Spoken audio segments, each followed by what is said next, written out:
Assalamualaikum warahmatullahi wabarakatuh. Selamat pagi dan salam sejahtera untuk kita semua. Kami ucapkan selamat datang kepada seluruh rekan sejawat Sobat Iptek dalam acara Webinar Benefits of Using Oligometric Enteral Formula in Critical Care. Sebuah webinar ilmiah persembahan dari KSM Gizi Klinik RSCM FKUI bekerjasama dengan Iptek RSCM FKUI. Pagi hari ini senang sekali saya Tommy bisa hadir secara daring dengan rekan sejawat Sobat Iktek sekalian dalam webinar ini.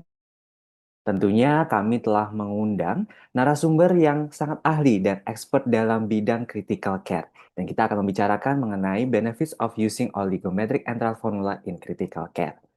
Sebelum kita mulai acaranya, saya akan membacakan beberapa tata tertib yang harus dipatuhi oleh seluruh peserta webinar.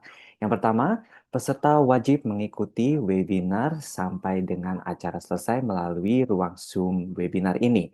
Lalu yang kedua, peserta wajib masuk sesuai dengan nama yang didaftarkan. Tidak ada link absen khusus karena absensi telah terekam otomatis melalui aplikasi Zoom.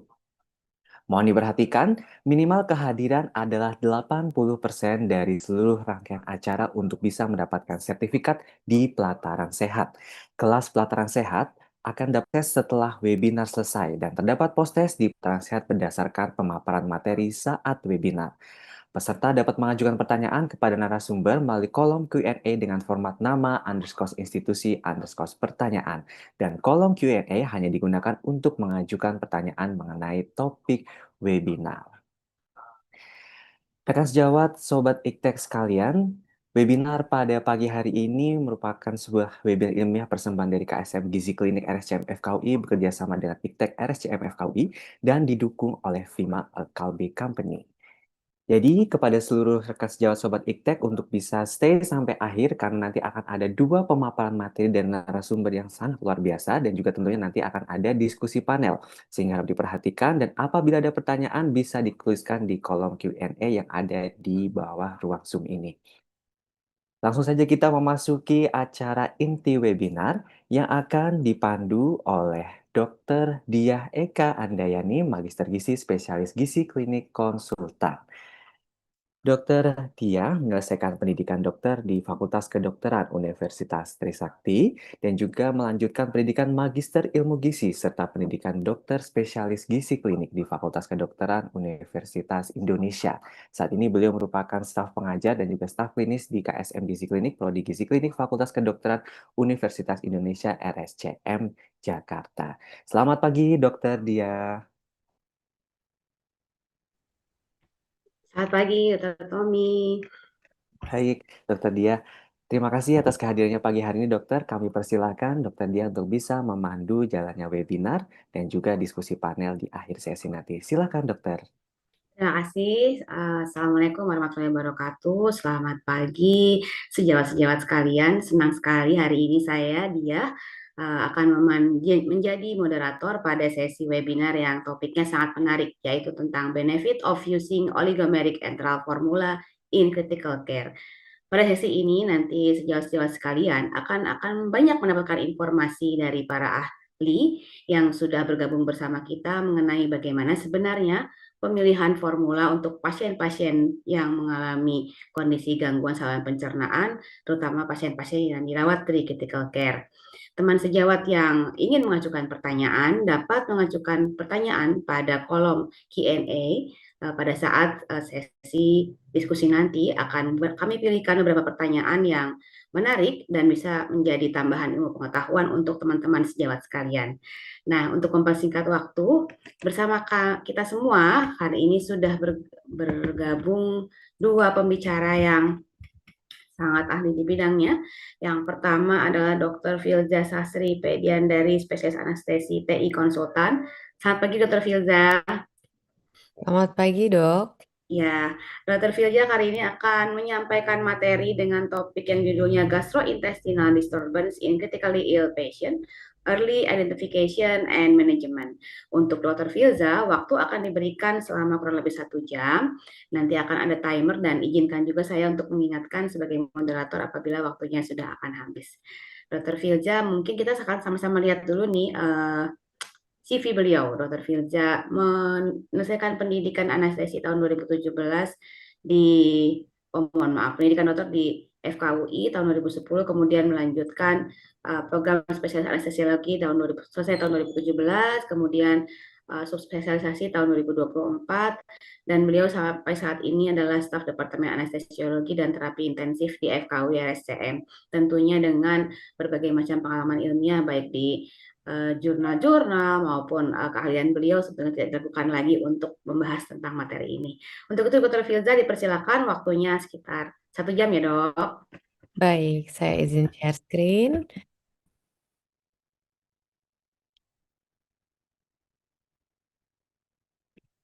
Oke, mudah-mudahan sudah terlihat ya.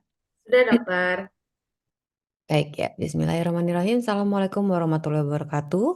Selamat pagi, saya dengan Filza, saya dari staf Departemen Anestesiologi dan Terapi Intensif. Saya diberi amanah untuk membawakan sebuah materi mengenai gastrointestinal disturbance di pasien-pasien yang sakit kritis, utamanya di ICU ataupun HCU. Bagaimana kita caranya mengidentifikasi secara early dan manajemen. Mungkin untuk manajemen spesifiknya memang kami sering berkolaborasi dengan gizi klinis karena memang sesuai dengan bidangnya, tetapi untuk early identification dan early management mungkin memulai inisiasi pemberian gizinya tetap kami akan mencoba memberikan walaupun nantinya memang akan berkolaborasi dengan teman-teman di divisi gizi klinis. Sebagai outline-nya, saya akan membawakan mengenai definisi dan klasifikasi bagaimana kita mengakses pasien-pasien dengan GI tract disturbance dan beberapa rekomendasi dari society ataupun guideline-guideline yang sudah ada. Sebagai awal definisinya gastrointestinal dysfunction tentu saja ini merupakan kelainan yang seringkali bukan berdiri sendiri ya.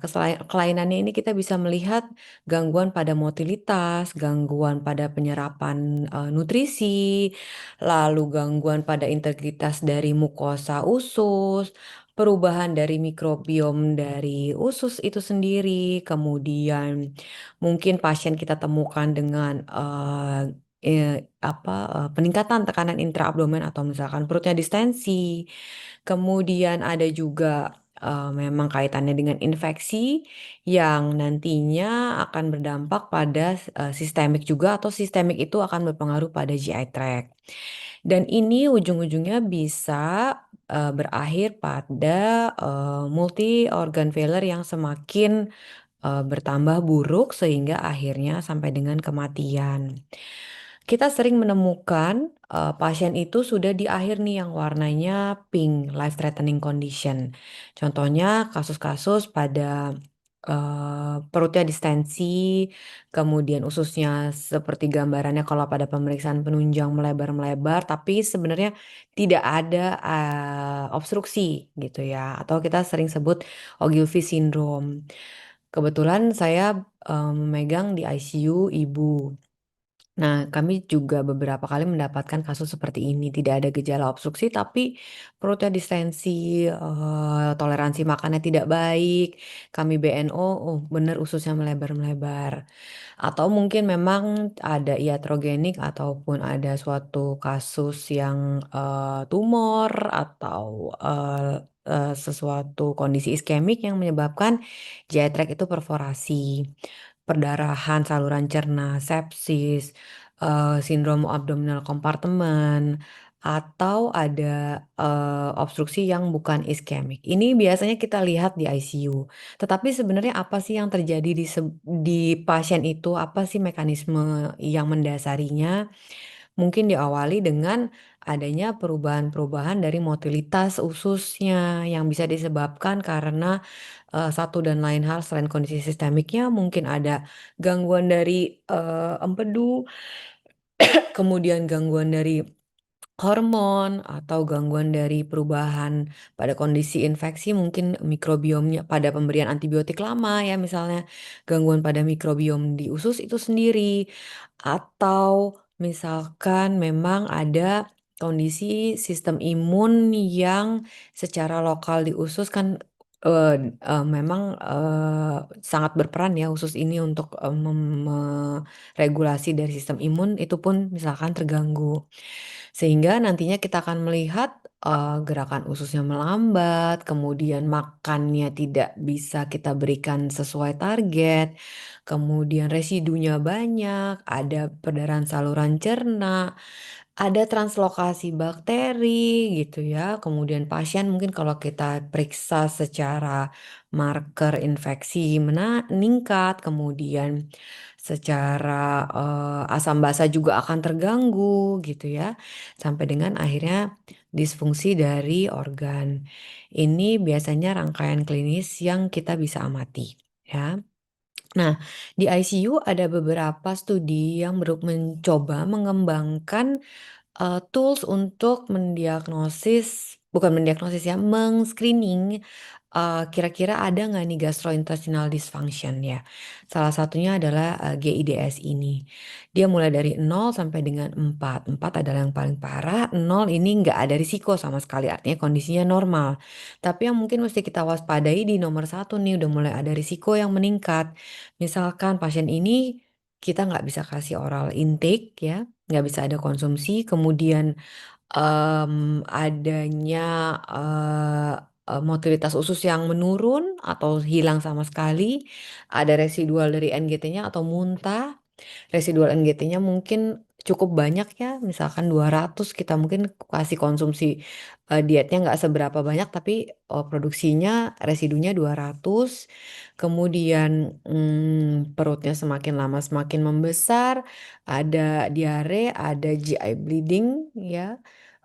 Kemudian makin lama bisa sampai dengan memang yang kondisi life threatening ya. Nah, di sini di scoring yang 3 menambahkan prokinetic use. Sebenarnya kami kalau di ICU akan mencoba secara early karena memang rangkaian pasien kami juga kurang lebih sepsis gitu ya, ada gangguan kemungkinan besar dia akan ada kondisi hipoperfusi ke jaringan ke usus misalkan.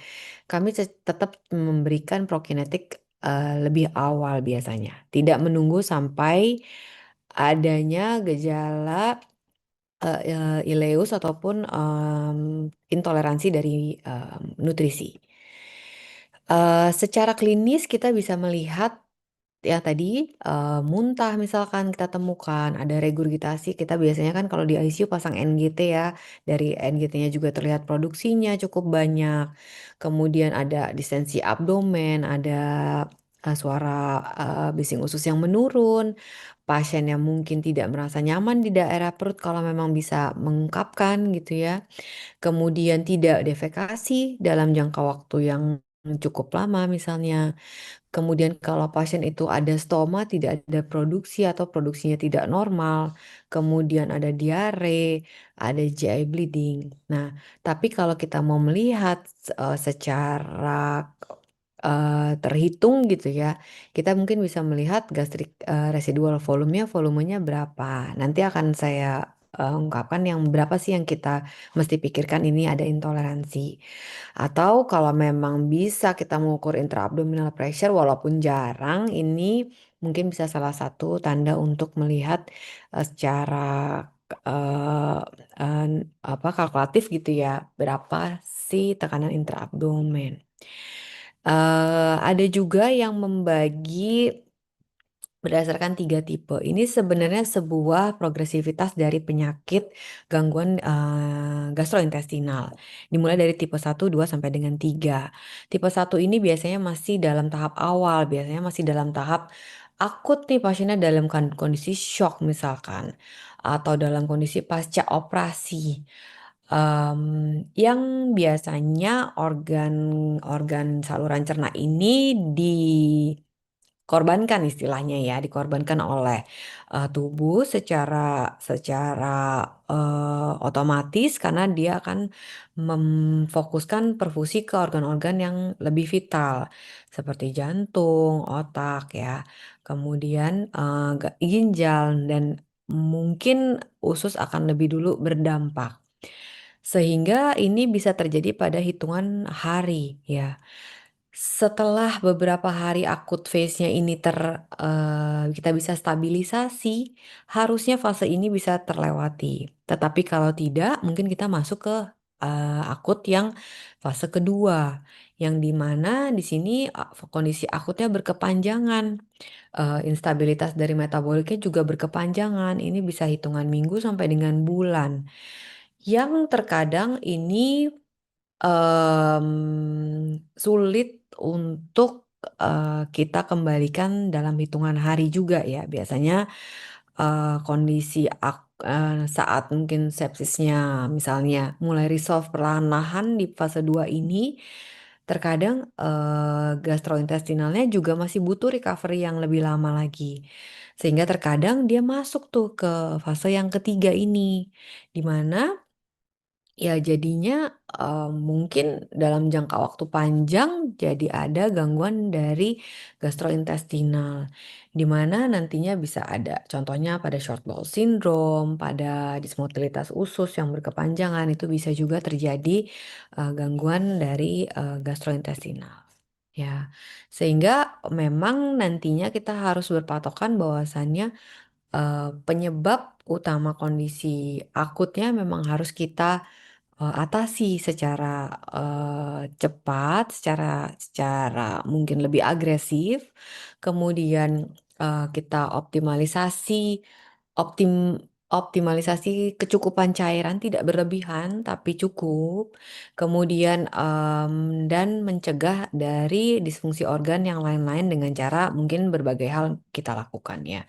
Kombinasi misalkan dengan kalau sepsis dengan antibiotik, kalau misalkan ada butuh organ support, kita support dulu, misalkan ginjal kita support dulu ya, kayak gitu ya. Kemudian, jangan lupa asesmen dari GI tract function memang harus dievaluasi setiap hari, sehingga kita tahu kapan kita bisa memulai atau mengganti strategi kita. Kemudian kalau memang ada luka ataupun stoma ataupun fistula itu memang kita harus, rawat gitu ya. Kemudian mobilisasi pada tahap rehabilitasi fase akut sudah selesai, memang kita harus segera lakukan, mobilisasi dan fisioterapi, dan sebisa mungkin komplikasi dari perawatan lama di ICU harus kita cegah. Dari European Society of Intensive Care Medicine juga membagi akut gastrointestinal injury dalam beberapa tahapan. Ini juga tahapan yang, sebuah, apa namanya, kontinuum ya. Jadi kalau misalkan tidak kita berhasil atasi, ini bisa berlanjut sampai dengan grade yang terakhir. Grade 1 ini memang di fase sama, kurang lebih di fase awal, kurang lebih mirip seperti yang sebelumnya. Ini dia, secara parsial GI tract-nya memang terganggu fungsinya, pada fase-fase akut. Contohnya pasien postoperasi mungkin intraopnya kita kurang baik dalam manajemen cairan, manajemen tensi, kemudian, mungkin penggantian produk darah juga tidak sesuai. Ini mungkin bisa terjadi kondisi-kondisi seperti mual muntah, ya tanda-tanda awal ya, yang mungkin belum mengancam nyawa, yang harusnya kalau misalkan kita kembalikan hemostasisnya, ini bisa teratasi. Ataupun misalkan, ususnya jadi lebih lambat bergeraknya, jadi lebih banyak udara usus yang terjebak, motilitasnya terganggu, ini mungkin juga terjadi di fase awal ya. Memang, secara intervensi secara spesifik untuk, GI tract simptomnya ini nggak ada yang panduan khususnya. Jadi kita mungkin akses ke kecukupan cairan, HB, dan lain-lain. Kalau memang fase ini bisa kita lihat mulai ada perbaikan, enteral feeding harusnya bisa kita mulai nih di sini ya. Ketika kita sudah tahu penyebabnya apa, kita memberikan tata laksana dan mulai terlihat respon baiknya, kita bisa mulai pemberian enteralnya ya. Kemudian, kita harus evaluasi juga kira-kira obat-obat apa yang bisa mengganggu GI tract function ini juga di fase awal. Kalau tadi tidak terlewati, kita bisa masuk nih ke dysfunction yang kedua ya, fase kedua, grade kedua. Biasanya memang ini udah fase lebih lanjut, yang terkadang kita mungkin, sudah mendapatkannya, ada reflux, ada residual, ada diare, ada paralisis, ada lebih distended gitu ya perutnya. Mungkin nantinya juga jadinya ada perlukaan usus, jadinya GI tract bleeding, mulai ada tanda-tanda ke arah sana. Kemudian dengan volume nutrisi yang kecil juga dia intoleransi. Nah, ini mungkin kita mulai masukkan prokinetik, kemudian kita pikirkan strategi pemberian makanannya mau bagaimana nih? Mau continue pelan-pelan kecil atau memang kalau misalkan refluxnya banyak-banyak cukup banyak gitu kita mungkin apakah mesti kita pikirkan pemasangan atau pemberian nutrisi yang post pilorik. Di sini mungkin kita sudah mulai pikirkan tapi mungkin belum langsung kita kerjakan karena kita tetap di fase ini masih bisa memperbaiki fase-fase akutnya, kondisi akutnya ya. Nah, masuk ke fase 3 jika kondisi yang tadi tidak teratasi. Biasanya pada kondisi pasien yang jauh lebih jelek lagi ya. Udah disfungsi organ, pasiennya mulai nggak keluar urinnya, udah tanda hipoperfusi, pasiennya mungkin fungsi ginjalnya mulai naik, ureumnya mulai naik gitu ya. Ini kondisi yang jauh lebih jelek lagi. Nah, di sini mungkin kita mesti pikirkan nutrisinya akan diberikan secara apa, berapa banyak, apakah butuh obat-obatan tambahan untuk promote gerakan ususnya lagi gitu ya. Tapi itu bukan yang dominan karena biasanya pasien ini kondisi, hemodinamiknya jauh lebih mengkhawatirkan. Cuman tetap nutrisi ini kita akan coba berikan bisanya, toleransinya pasien ini mendapatkan, nutrisi, ya. Di fase keempat ini biasanya memang kondisinya jauh lebih jelek ya, mungkin perutnya jauh lebih distensi ya, ada tanda-tanda, iskemia dari usus. Ini mungkin kita perlu intervensi bersama, mungkin, digestif ya, bedah digestif apakah harus ada, tindakan bedah yang memperbaiki kondisi pasien ini dan kalau memang ini merupakan, sumber utama dari perburukan kondisi pasien, gitu ya.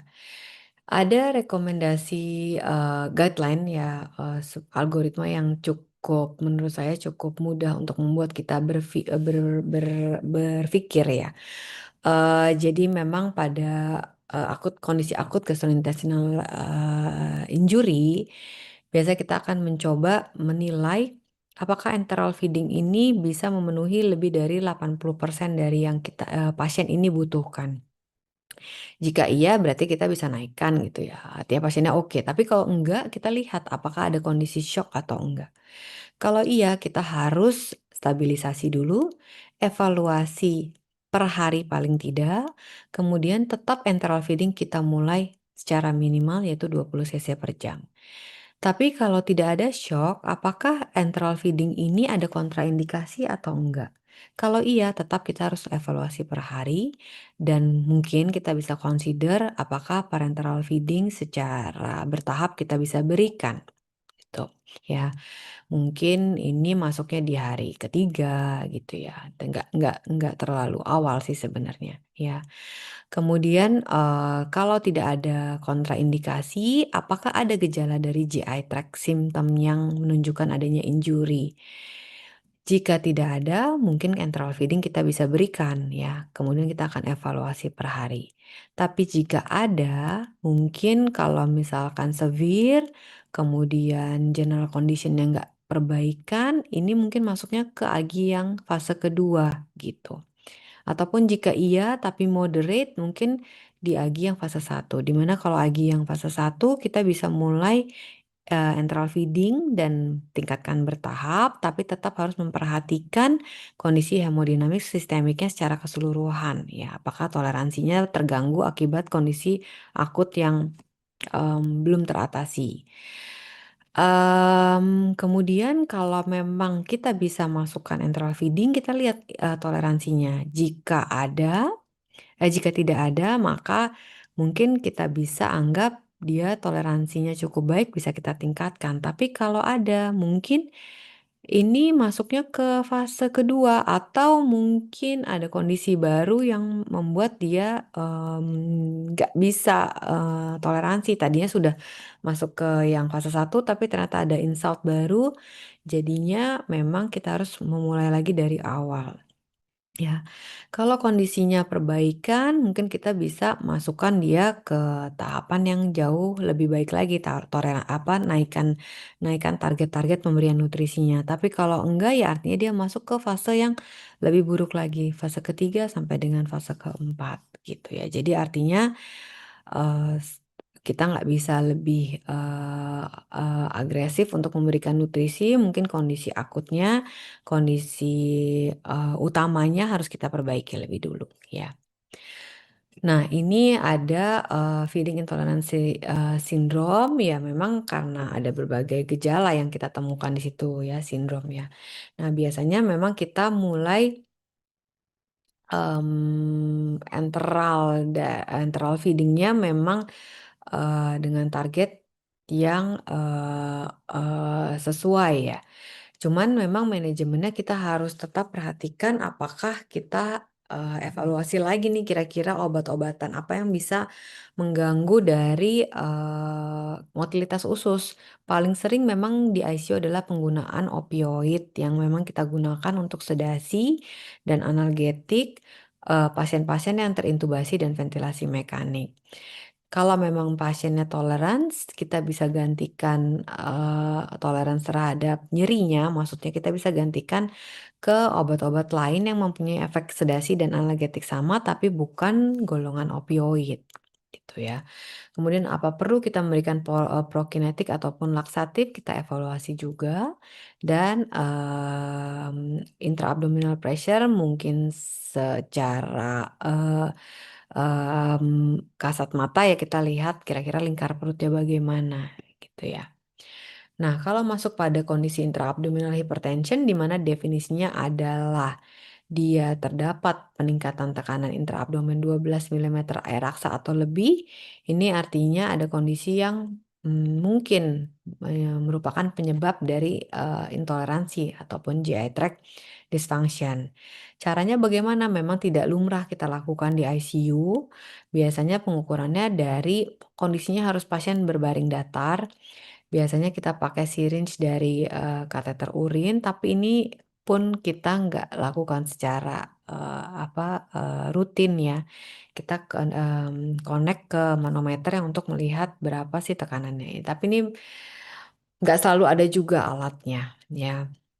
Biasanya mungkin pada prosedur-prosedur khusus di kamar operasi kita bisa tahu nih berapa sih tekanan intraabdomennya seperti contohnya pada operasi laparoskopi. Tapi kalau hari-hari sebenarnya tidak kita kerjakan gitu ya. Kalau memang ada kondisi seperti ini, memang kita harus dekompresi. Dekompresi mungkin kita harus pasang nasogastric tube, kemudian cairan kita lihat kecukupannya apa jangan-jangan cairan kita kebanyakan, balansnya terlalu positif. Kemudian apakah ada cairan-cairan di luar dari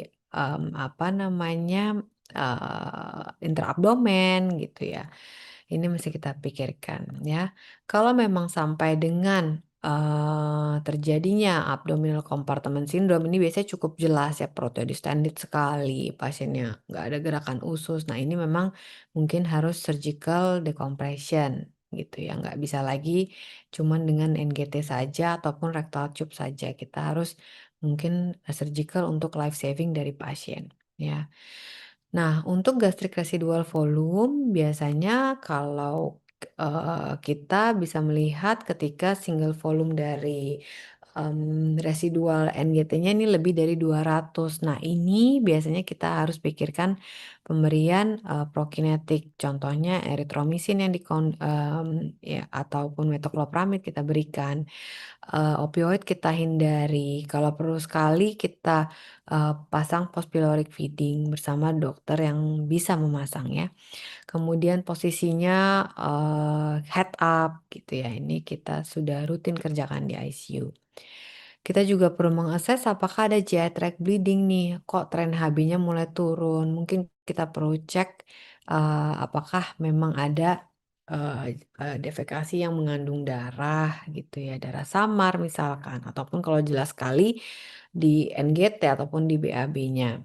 Ini mungkin kita mesti diagnosis dulu nih, kira-kira kenapa ya? Mungkin yang secara tidak less invasif itu mungkin dengan endoskopi atau kolonoskopi, dan melakukan terapi untuk penyebab dari bleedingnya. Kalau memang mucosal bleeding ya kita kasih mukoprotektor, kasih mungkin PPI ya. Atau kalau misalkan memang harus ternyata perdarahannya cukup aktif, mungkin apakah kita harus melakukan kontrol melalui tindakan-tindakan endoskopi atau kolonoskopi ini ya. Ataupun misalkan kalau ada apa namanya pada sirosis hati, ada varises esofagus, apakah harus diligasi gitu ya. Ini harus kita evaluasi. Kemudian untuk malnutrisi juga harus kita screening paling tidak untuk dokter-dokter di ICU.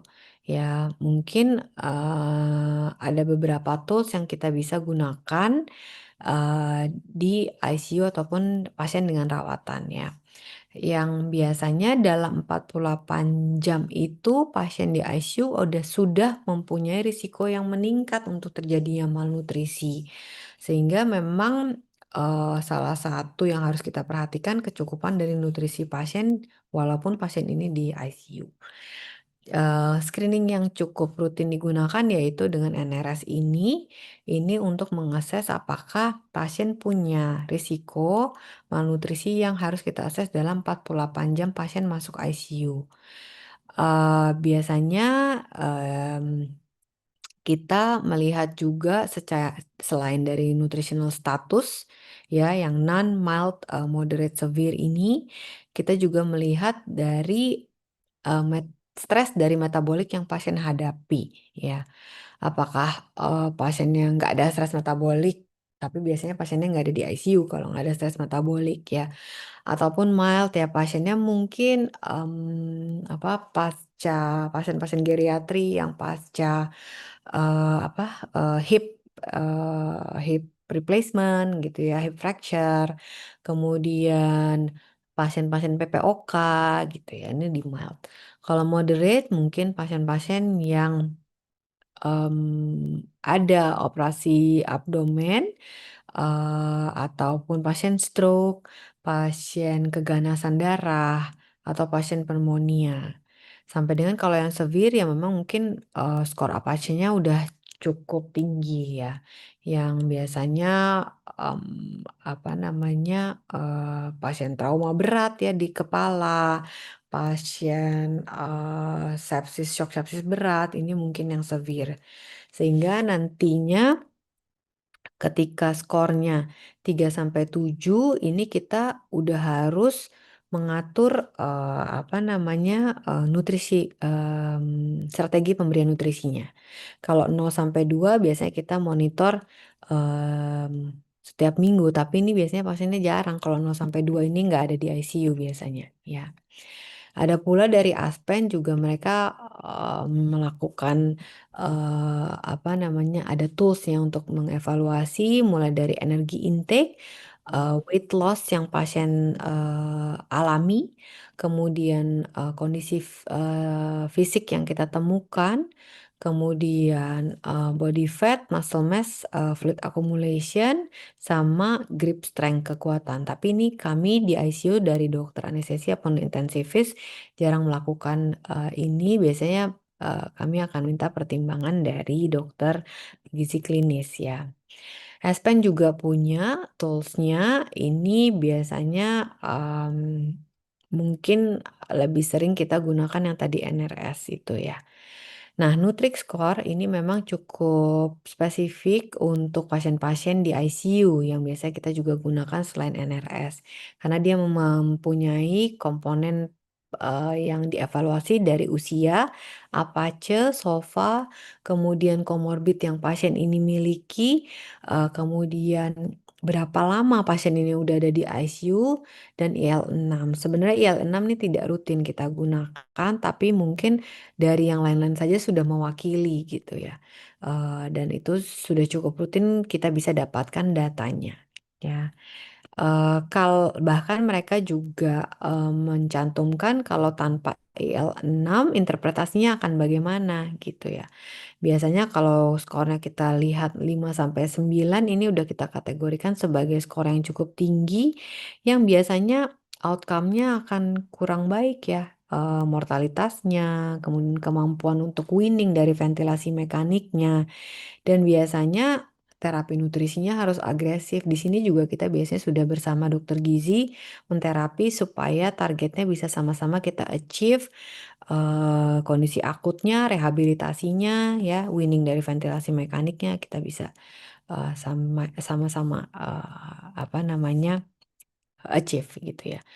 Nah, ini komorbiditas yang biasanya kita nilai di Nutri-Score dari miokard, vaskular, pulmoner, neurologis ya, kurang lebih kondisi secara umum yang terdapat pada pasien.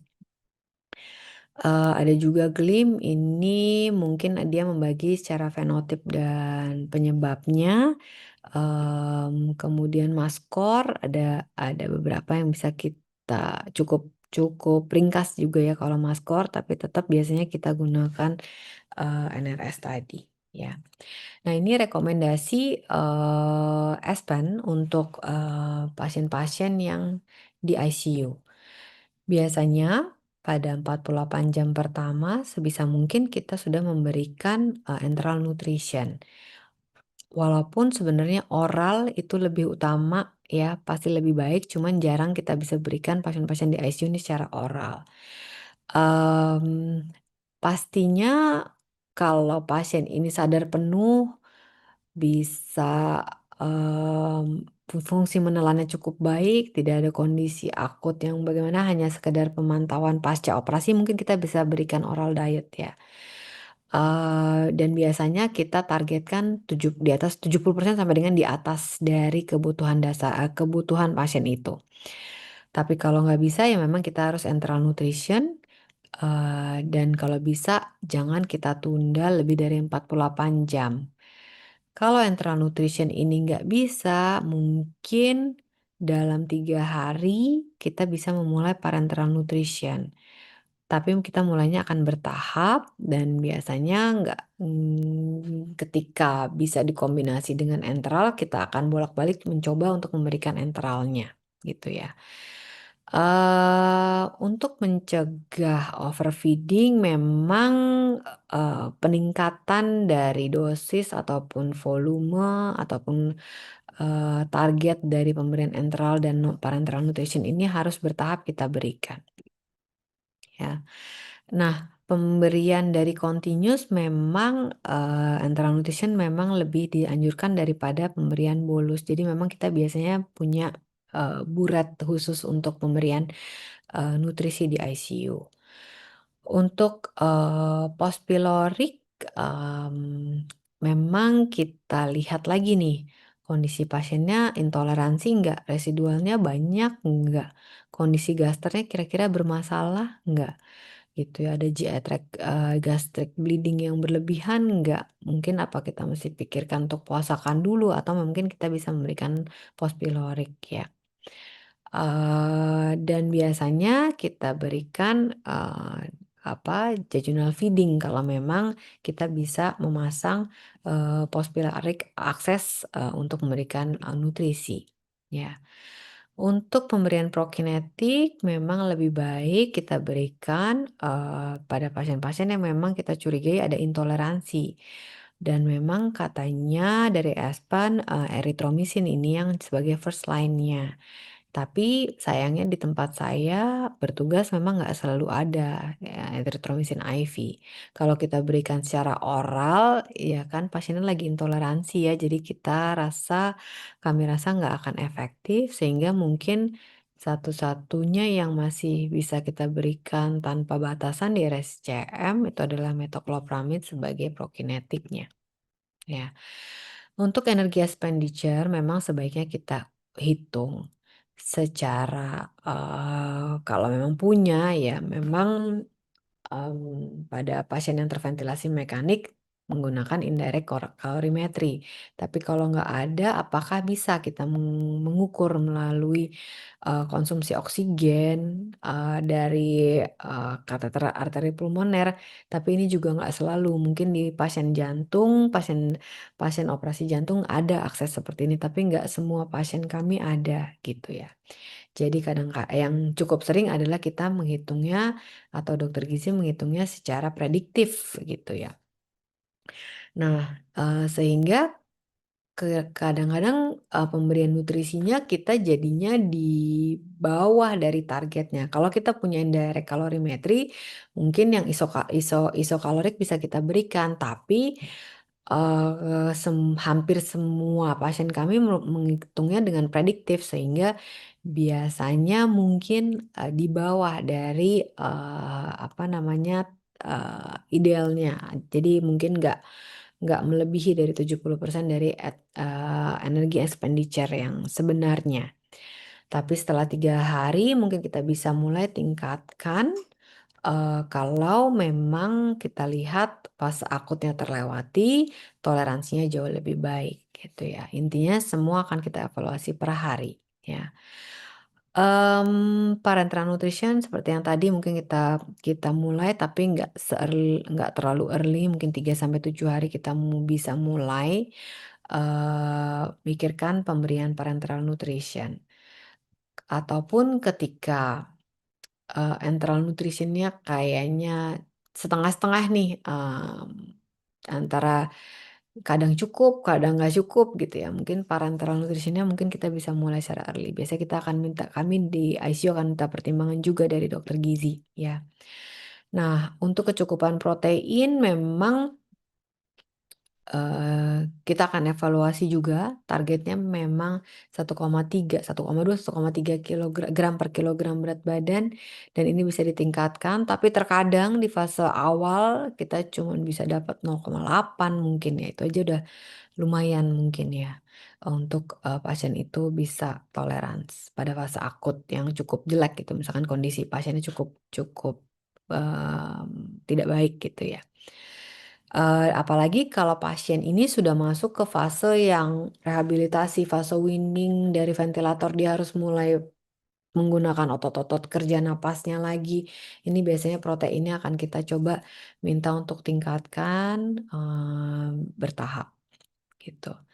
Ini juga karbohidrat dibanding fat juga biasanya kita bisa kombinasikan. Kalau enteral nutrition bagus ya, kita nggak perlu sampai dengan pemberian parenteral nutrition, tapi kalau enggak mungkin kita perlu pikirkan pemberian dari parenteral nutrition.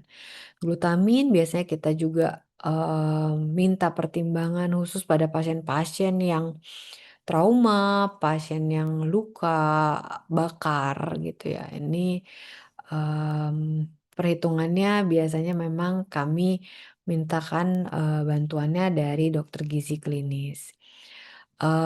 Untuk asam lemak juga seperti itu ya. Kemudian untuk antioksidan biasanya sebisa mungkin juga ada, tapi tidak secara agresif kita berikan monoterapi gitu ya. Jadi biasanya kalau kita memang rasa ini ada defisiensi, mungkin kita akan berikan. Kemudian vitamin D juga kalau ada defisiensi kita akan berikan. Karena memang pada vitamin-vitamin yang larut lemak kita harus pikirkan adanya toksisitas juga ya. Kemudian kondisi apa aja sih yang bisa membuat kita mendelay pemberian dari enteral nutrition kalau shocknya memang nggak terkontrol, sudah dengan berbagai obat-obatan vasopresor, inotropik, tapi tidak tercapai target hemodinamiknya, mungkin kita harus delay. Ataupun ada upper GI tract bleeding yang cukup masif, ada iskemia usus, ada fistol yang high output yang kita nggak bisa kasih akses ke distalnya untuk pemberian makanan. Ada abdominal compartment syndrome, atau ini ada residual volume dari gaster sebesar 500 cc dalam 6 jam di atas itu ya. Ini kita mesti mikirkan untuk tunda dulu. Atau kapan kita bisa mulai dosis yang kecil? Mungkin ketika kondisi syoknya mulai teratasi, pada pasien-pasien yang terapi hipotermi, pada pasien-pasien yang hipertensi intraabdomen tapi nggak sampai dengan kompartemen sindrom, pada kondisi pasien yang kondisi akutnya life threatening-nya sudah mulai bisa terkontrol. Dan kapan kita mulai ya hampir semua kondisi yang tadi sudah terlewati kita bisa mulai kondisi pemberian enteral nutrition-nya ya. Dan biasanya kalau memang full ada kontraindikasi terhadap enteral nutrition ya mungkin memang kita harus masuk ke progresif dari parenteral nutrition. Kalau pada kondisi-kondisi esophageal surgery atau abdominal surgery sebenarnya tetap kita akan coba enteral nutrition selama tidak ada kecurigaan leak gitu ya dari sambungan usus ataupun esofagus dari pasien.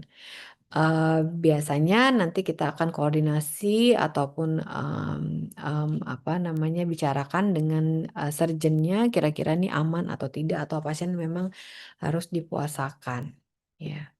Dan pada trauma pasien tetap kita usahakan memberikan enteral nutrition. Pada obese patient ya memang ini nanti kita lihat juga kondisi yang mendasarinya pasien obes ini kondisinya dalam kondisi apa sih nggak berdiri sendiri obese patient tanpa kondisi akut yang lainnya. Monitoringnya bagaimana? Sesimpel mungkin monitoring glukosa dan elektrolit ya. Dan mungkin akan bekerja sama dengan dokter gizi untuk target-target apakah sudah tercapai dari target yang kita sama-sama mau capai di pasien. Ini slide terakhir saya untuk take home message-nya. Memang pasien-pasien di ICU ini challenging ya dari kasusnya, dari kompleksitasnya, toleransi terhadap makanannya bisa hari ini bagus, besok nggak bagus gitu ya. Jadi kadang-kadang maju dan mundur bisa dalam hitungan hari ataupun dalam hitungan paginya bagus, sorenya nggak bagus gitu ya. Jadi adjustment-nya memang harus kita cukup fleksibel dan disesuaikan dengan kondisi pasien. Dan biasanya utamanya adalah disturbance dari fisiologisnya yang kita harus perbaiki dan kita kembalikan fungsinya secara fisiologis dan biasanya nutrition goals dan strateginya kita adjust secara individual tergantung pada kondisi akut gangguannya apa dan kalau kondisi kronik juga kita akan tetap evaluasi apakah toleransinya bagaimana. Sekian, terima kasih. Presentasi saya sudah selesai. Saya kembalikan ke moderator, Dr. Dia, silakan.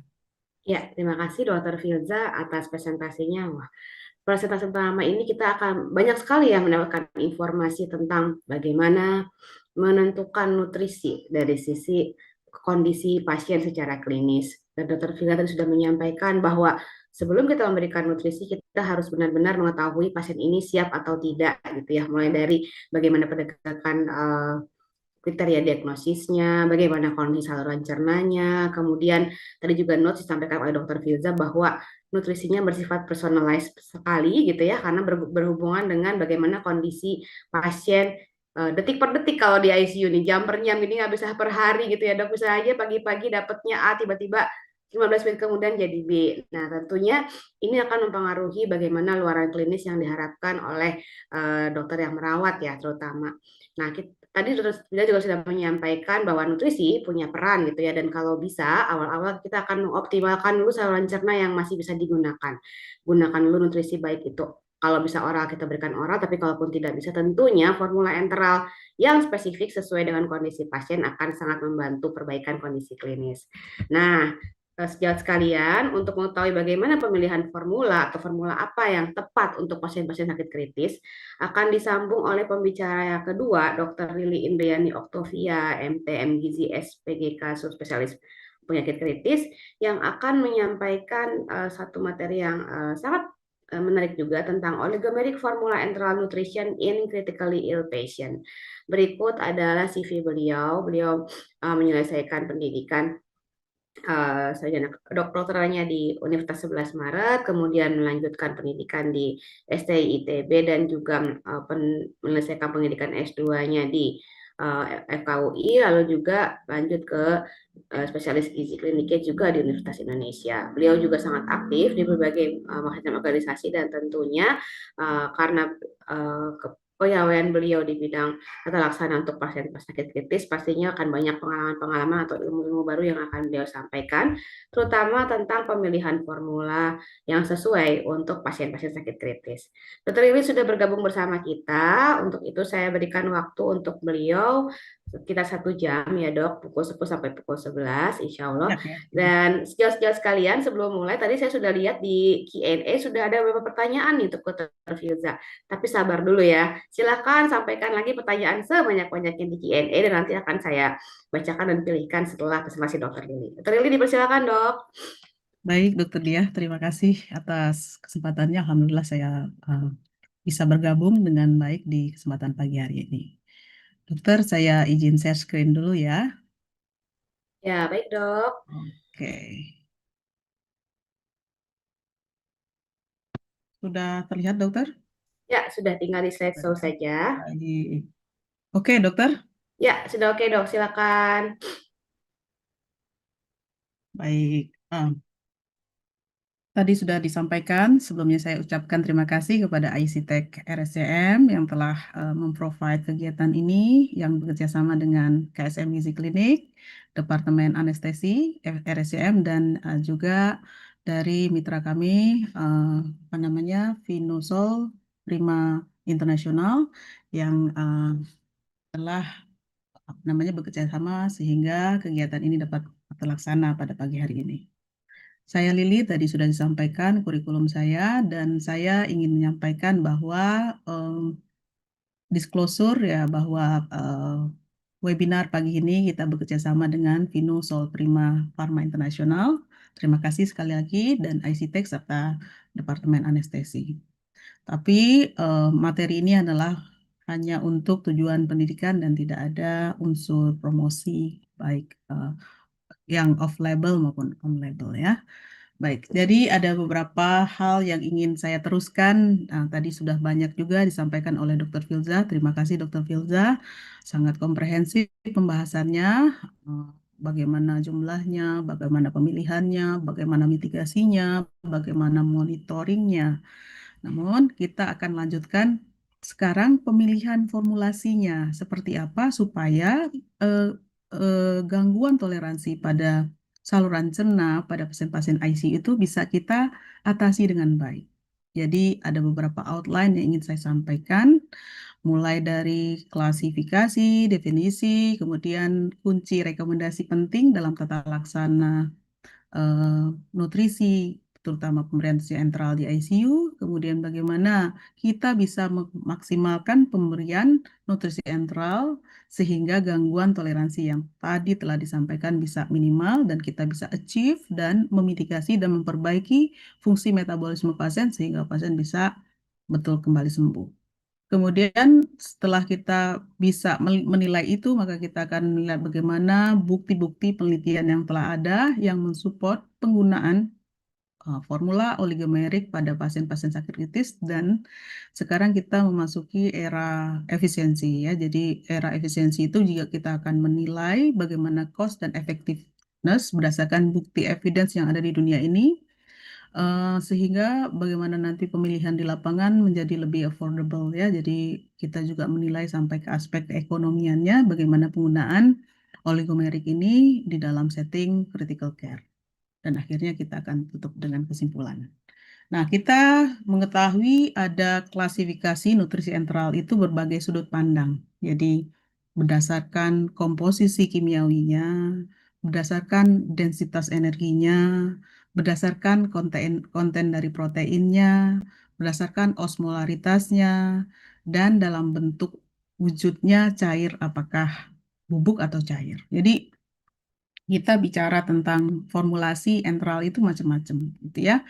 Nah, oligomerik ini merupakan suatu nutrisi enteral yang diformulasikan berdasarkan unsur kimiawinya. Jadi Kalau kita ketemu polimerik, itu artinya proteinnya utuh, lemaknya juga lebih utuh, ya, standar formula seperti itu.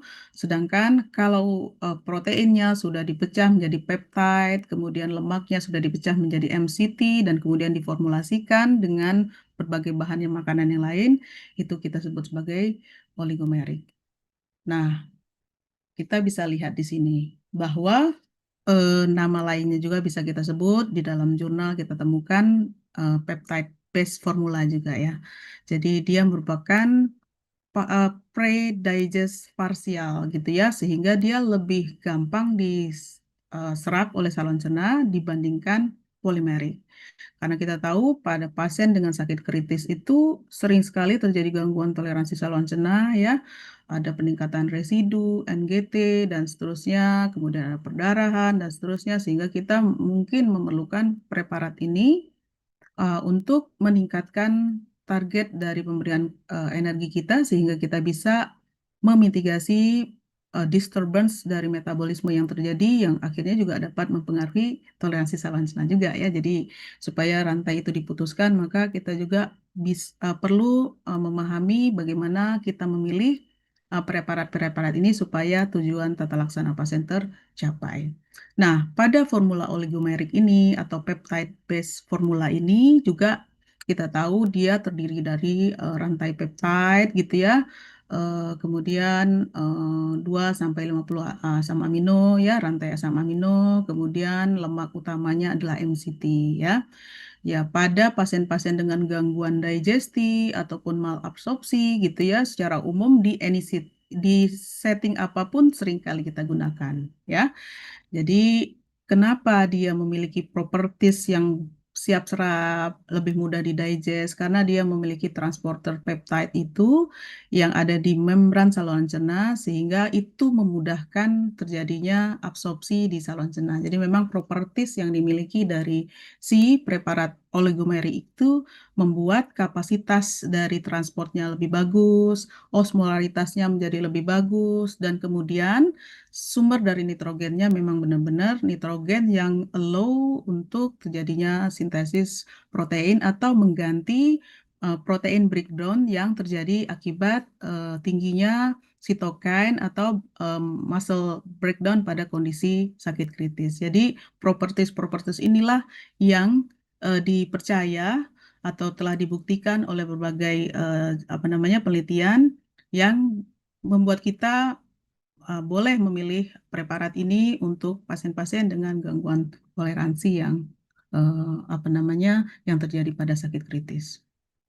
Jadi oligomeric formula itu merupakan suatu protein yang di marketnya itu tersedia dalam bentuk protein whey yang terhidrolisat. Jadi disinilah yang membuat dia memiliki komposisi nitrogen yang baik dan mengandung asam amino esensial yang lebih utuh dan 26%-nya merupakan BCAA dan 14%-nya leusin yang memang kita gunakan untuk mengganti terjadinya breakdown pada kondisi sakit kritis ya.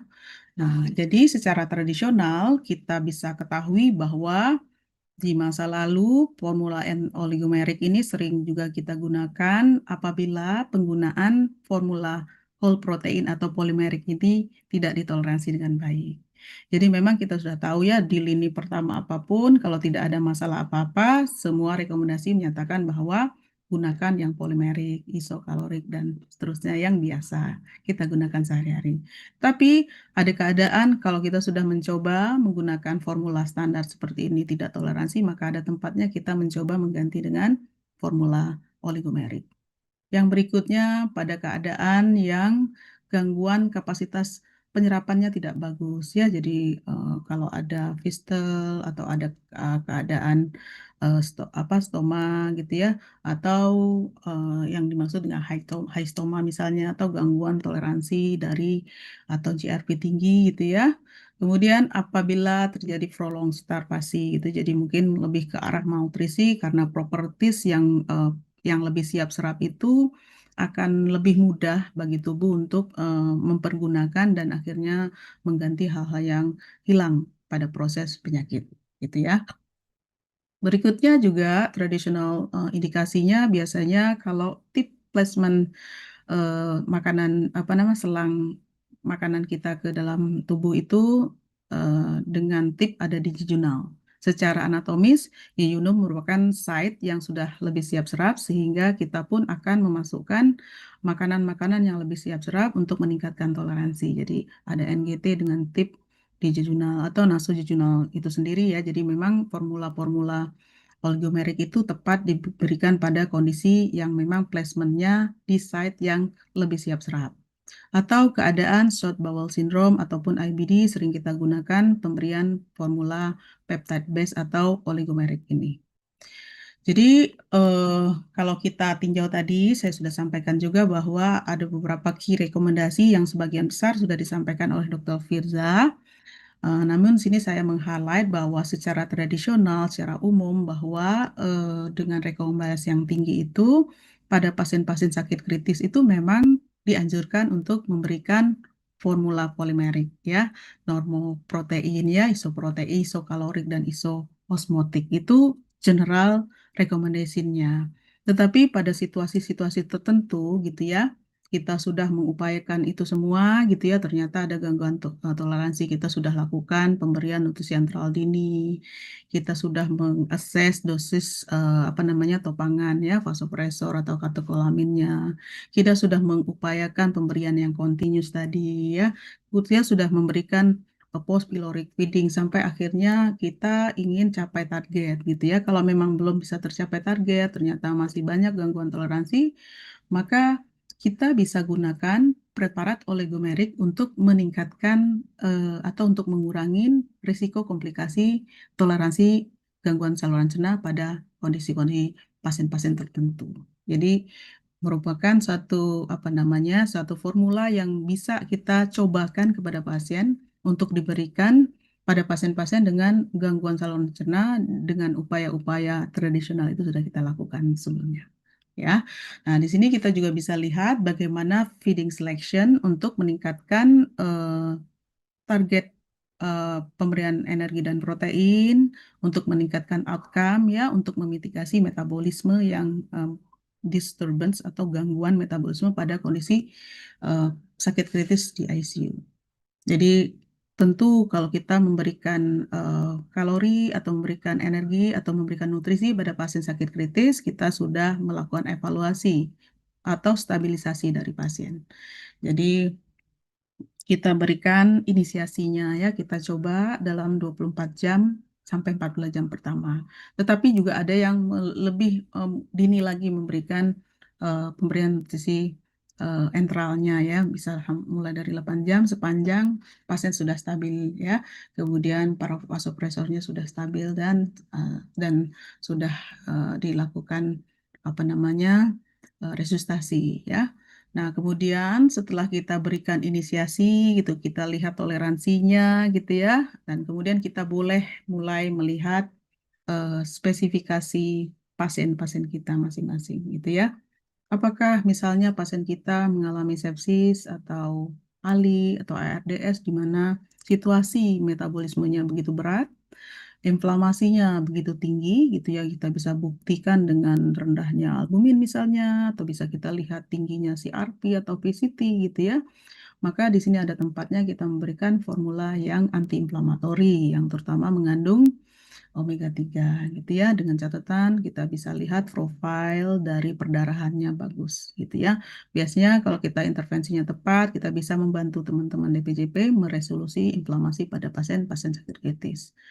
Kemudian profil berikutnya kita bisa lihat pasien burn, luka bakar, pasien trauma, pasien pembedahan. Kadang-kadang itu memerlukan modulasi imunonutrisi gitu ya. Jadi kita bisa berikan preparat enteral yang immunomodulating yang misalkan mengandung omega 3 tadi ya, terutama untuk mengurangi inflamasi ya pada pasien trauma dan seterusnya. Kemudian arginin ya, kemudian glutamin yang sering kita gunakan pasca bedah ya, pasca trauma maupun pasca luka bakar ya.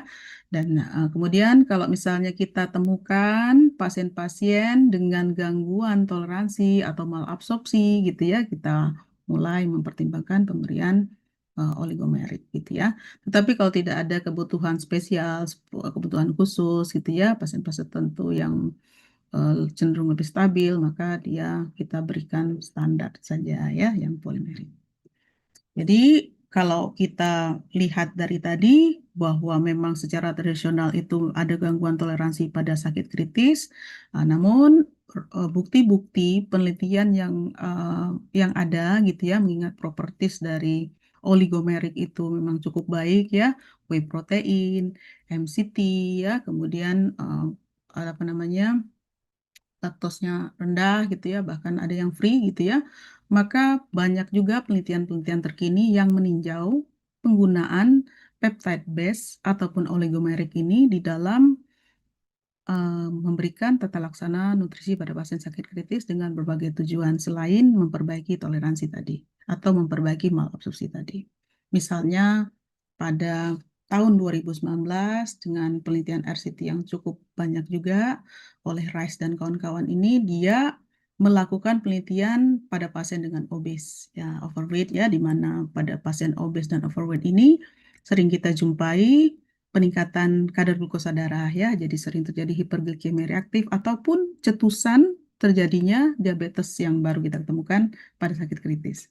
Jadi dilihat apakah pemberian oligomerik ini dapat memfasilitasi kontrol glukosa darah dan sehingga dengan demikian pemberian insulinnya bisa turun atau tidak. Nah, ternyata memang hasilnya bagus ya. Jadi pemberian oligopeptidase ini bisa membantu kontrol glikemik dengan baik gitu ya, membantu achieve target energi dan protein dengan baik, dan pemberian insulin dapat dikurangin dengan baik ya, bisa sampai 10%, cukup bagus untuk membantu kontrol glikemik. Karena selama ini kadang-kadang kan kita khawatir apakah pemberian oligonya kita ini akan mengganggu pasien-pasien DM kita ya.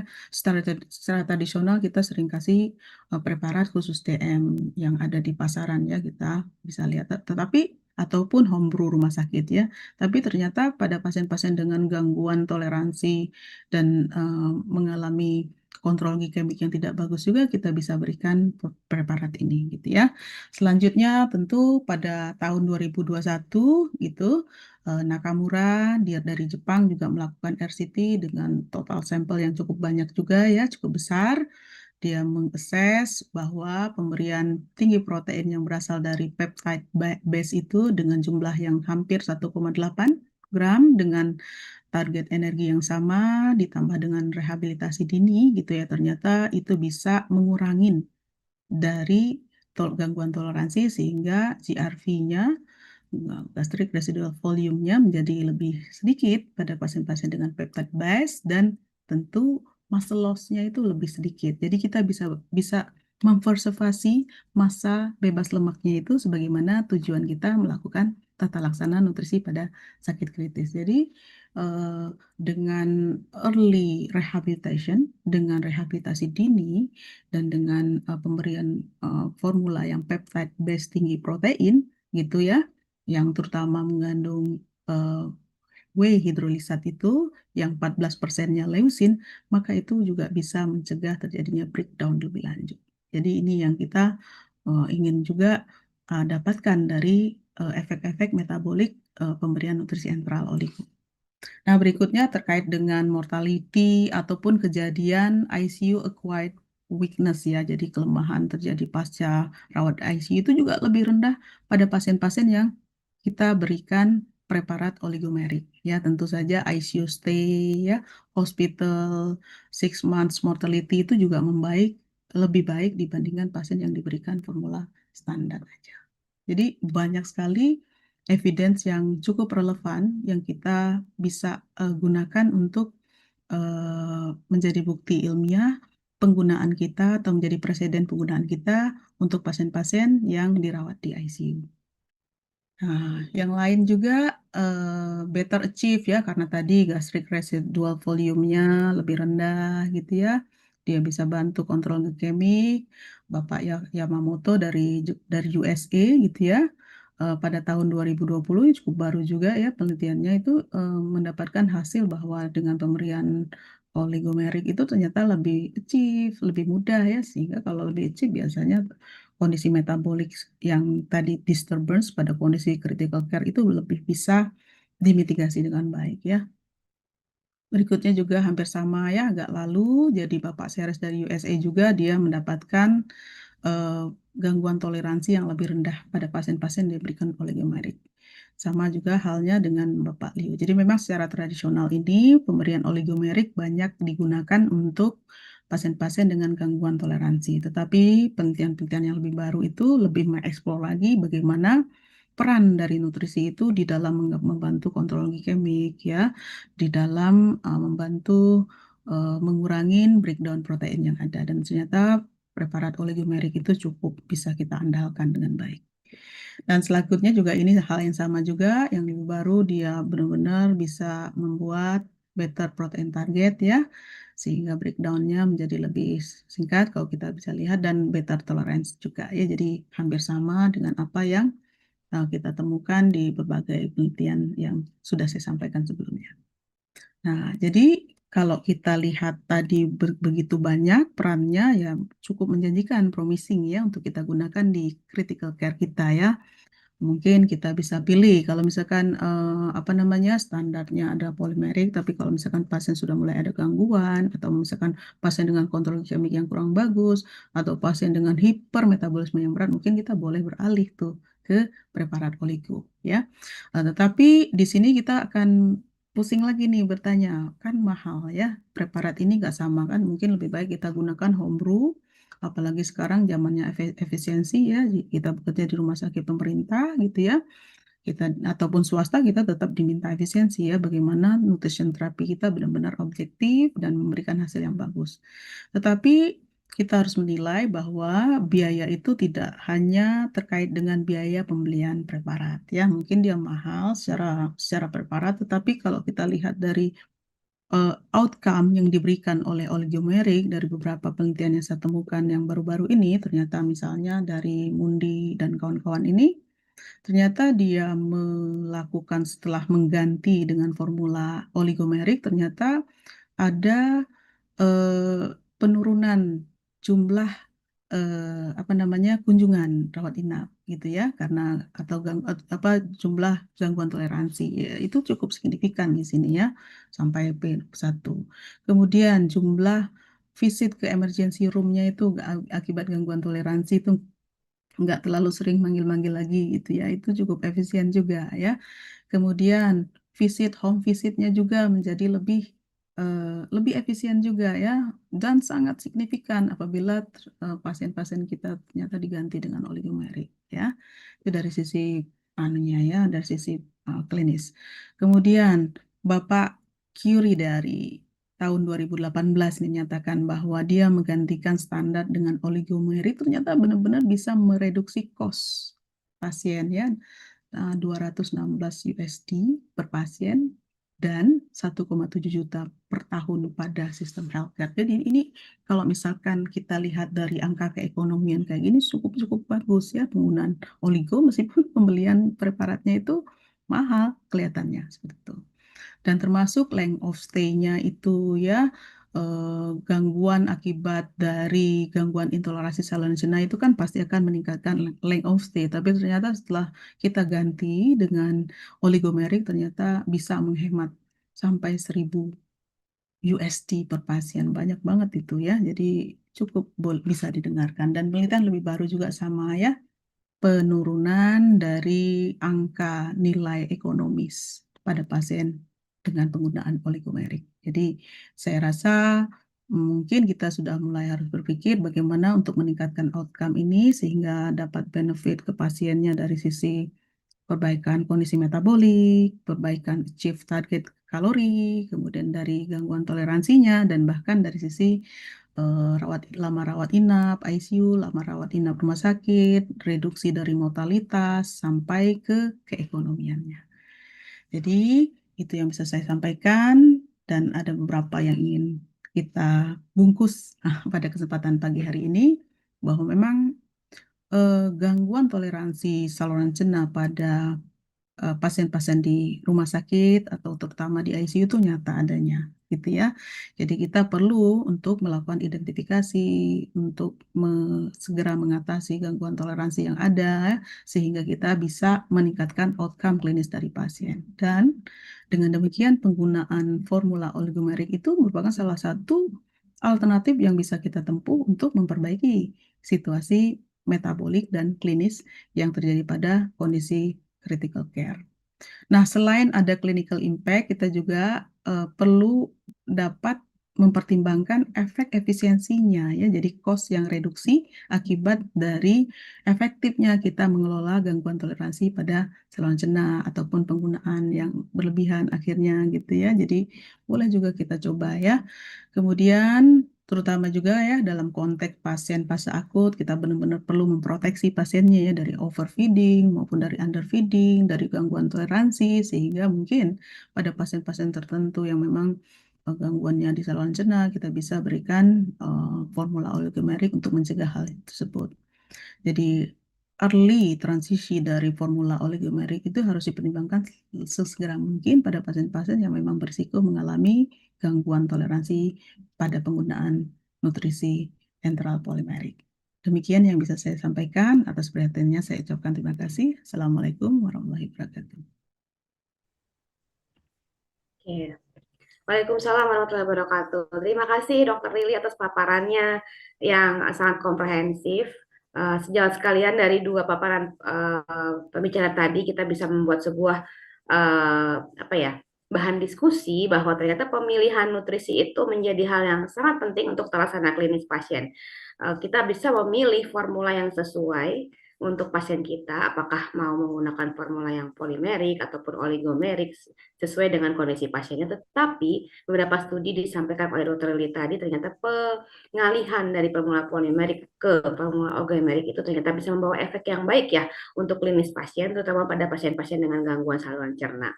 Dan tadi sudah disampaikan juga oleh para pembicara bahwa sesi diskusi kita kali ini disupport langsung oleh mitra kita yaitu Vima Kalbe. Dan sebelum kita masuk ke sesi tanya jawab, saya sudah lihat ini ada banyak sekali pertanyaan dan para pembicara juga sudah ada yang menjawab, Dr. Fiza terutama ya sudah menjawab beberapa pertanyaan langsung di kolom chat, tapi juga ada beberapa yang belum terjawab. Sambil menunggu masuknya pertanyaan-pertanyaan lagi dari sejawat-sejawat sekalian, kita akan dengarkan terlebih dahulu presentasi dari mitra kita yaitu Vima KB yang akan disampaikan oleh Ibu Nadia. Pada Ibu Nadia, waktu dan tempat dipersilakan Ibu. Terima kasih Dokter Dia atas waktunya. Selamat pagi Bapak Ibu Dokter. Perkenalkan saya Nadia Apriani Marwoso. Saya dari tim Product Management PT Vinuso Prima Pharma International. Sebelumnya saya mengucapkan banyak-banyak terima kasih sekali lagi kepada HSM Gizi, Klinik RSCM, dan juga untuk seluruh panitia ICTech dan juga peserta yang sudah menyempatkan untuk hadir di webinar pada hari ini. Terima kasih sudah mempersilahkan kami dari PT Vima untuk mensponsori kembali di webinar series pada kesempatan hari ini. Izinkan saya Bapak Ibu Dokter, di kesempatan kurang lebih 15 menit ini saya izin untuk sedikit mempresentasikan terkait produk kami yaitu Oligo. Mungkin tadi sudah dijelaskan ya dan terkait pemilihan nutrisi oleh Dokter Lili sudah sangat sangat lengkap gitu ya Dok ya. Namun izinkan saya untuk memaparkan lebih lanjut terkait produk kami yaitu Oligo. Mungkin ini untuk pengantar sebelumnya, kami dari PT Vinuso Prima Pharma International, Dok, di bawah Kalbe Group, dan juga di divisi kami ada Medical Nutrients. Ini memproduksi beberapa produk nutrisi. Serangkaian produk nutrisi kami ini diproduksi oleh perusahaan lokal yang memang sudah memiliki standar internasional. Dan produk-produk kami ini merupakan produk-produk dengan varian yang paling lengkap dan juga spesifik. Dan setiap produk kami sudah dikembangkan secara saintifik mengacu pada guideline nasional maupun internasional. Semua produk kami sudah terdaftar BPOM dan juga memiliki sertifikasi halal. Nah, ini mungkin sedikit terkait perbandingan terkait kelaparan normal versus dengan hiperkatabolik respon terhadap penyakit kritis. Seperti yang kita tahu, mungkin sudah ada peningkatan ya dok di kondisi critical ill ini, ada peningkatan laju metabolisme basal, lalu penurunan kapasitas untuk menggunakan karbohidrat dan lemak, lalu ada kehilangan nitrogen dan juga keadaan-keadaan katabolik yang tidak dapat dipulihkan dengan kembalinya nutrisi yang adekuat. Nah, support nutrisi pada sakit kritis mungkin tadi sudah dijelaskan lebih lengkapnya oleh Dokter Lili. Nah, dia mungkin ini sedikit meringkas ya untuk support nutrisi pada sakit kritis ini. Seperti yang kita tahu, eh, target utamanya itu ya yang jelas untuk memelihara massa tubuh, mempertahankan fungsi imun, menghindari komplikasi metabolik, dan juga target tambahan yang diharapkan yaitu untuk mencoba untuk menekan respon metabolik terhadap stres, mencegah oksidatif cellular injury, dan juga mengatur respon imun yang lebih baik. Seperti yang kita tahu, beberapa aspek penting terapi nutrisi pada berbagai kondisi ICU itu ada banyak ya dokter. Salah satunya mungkin yang lumayan kritikal yaitu dilihat dari gastrointestinal tract-nya. Seperti yang kita tahu, anatominya terganggu dengan kondisi maldigesti dan juga malabsorpsi. Lalu dilihat dari perlindungan anastomis gastrointestinalnya juga, dan juga cukup banyak kehilangan protein dan mikronutrien melalui perut yang terbuka. Pemberian kalori dan juga makronutrien berdasarkan fase-fasenya pun juga fase-fase di ICU pun juga berbeda. Apabila di fase akut itu di periode awal tadi di hari ke-0 sampai hari kedua itu kebutuhan nutrisinya itu harus mencukupi kurang lebih minimal 70% dari kebutuhan hariannya. Nah, yang perlu dicatat tadi evaluasi risiko sindrom dari refeedingnya. Begitupun juga dengan fase berikutnya yaitu fase akut periode lanjut di hari ketiga sampai hari ketujuh. eh, Diharapkan ada peningkatan sesuai kebutuhan harian dengan pengukuran kalorimetri indirect atau perhitungan 25 kilokalori per kilogram BB. Nah, selanjutnya juga di fase lanjut lebih dari 7 hari di ICU itu sudah masuk ke masa pemulihan atau penyembuhan. Pasien biasanya sudah keluar di ICU ya dok ya, dengan kebutuhan kalorinya itu lebih meningkat yaitu di 25 sampai 30 kilokalori per kilogram BB. Support nutrisi pada sakit kritis pun juga hendaknya diberikan early enteral nutrition yang diberikan 24 sampai 36 jam setelah masuk ICU. eh, atau 12 jam setelah intubasi dan pemasangan ventilator. Pemberian enteral nutrition ini bisa via sonde lambung, itu dimungkinkan dilakukan termasuk pada posisi pasien yang tengkurap dan sebaiknya via feeding pump. Apabila terjadi peningkatan kadar laktat atau ketidakstabilan hemodinamik yang membutuhkan peningkatan dosis vasopresor, bisa ditunda pemberian enteral nutritionnya. Mungkin yang lebih difokuskan di sini adalah jangan berpatokan volume residu lambung dalam memonitoring penerimaan enteral nutrition. Perlu dipantau pemeriksaan fisik harian, frekuensi BAB dan buang angin, dan yang paling penting catat persentase target energi atau protein yang diasup.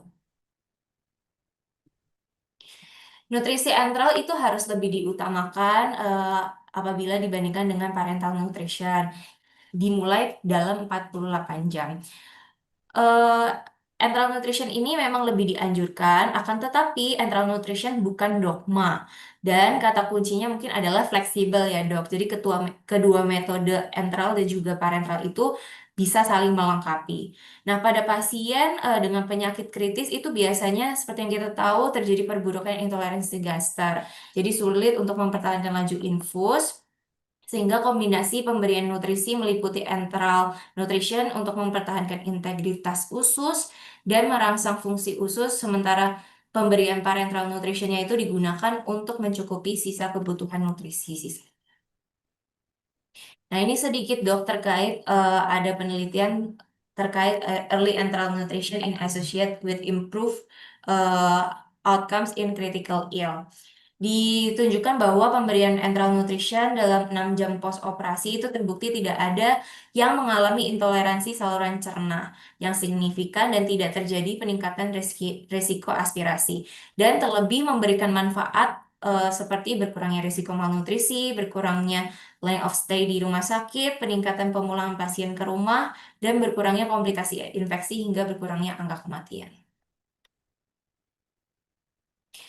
Di sini ada penelitian mungkin terkait perbandingan terkait pemberian enteral nutrition polymeric formula dan juga oligomeric formula dan disimpulkan bahwa penggunaan awal formula dengan formula semi elemental atau oligomeric ini dibandingkan dengan enteral nutrition standar atau polymeric itu dapat menghasilkan penghematan biaya melalui pengurangan lama rawat inap di ICU-nya. Adapun juga penelitian yang menunjukkan bahwa komparasi terkait short peptide formula oligomeric dengan intact protein formula menunjukkan bahwa ada peningkatan persentase kalori dan juga protein pada hari ketiga sampai 7 di kelompok oligomeric secara signifikan lebih tinggi apabila dibandingkan dengan kelompok formula protein utuh atau polimeric. Dan efek samping yang dirasakan oleh pasien ini terjadi kejadian retensi lambung dan diare yang lebih rendah pada kelompok yang diberikan oligomeric.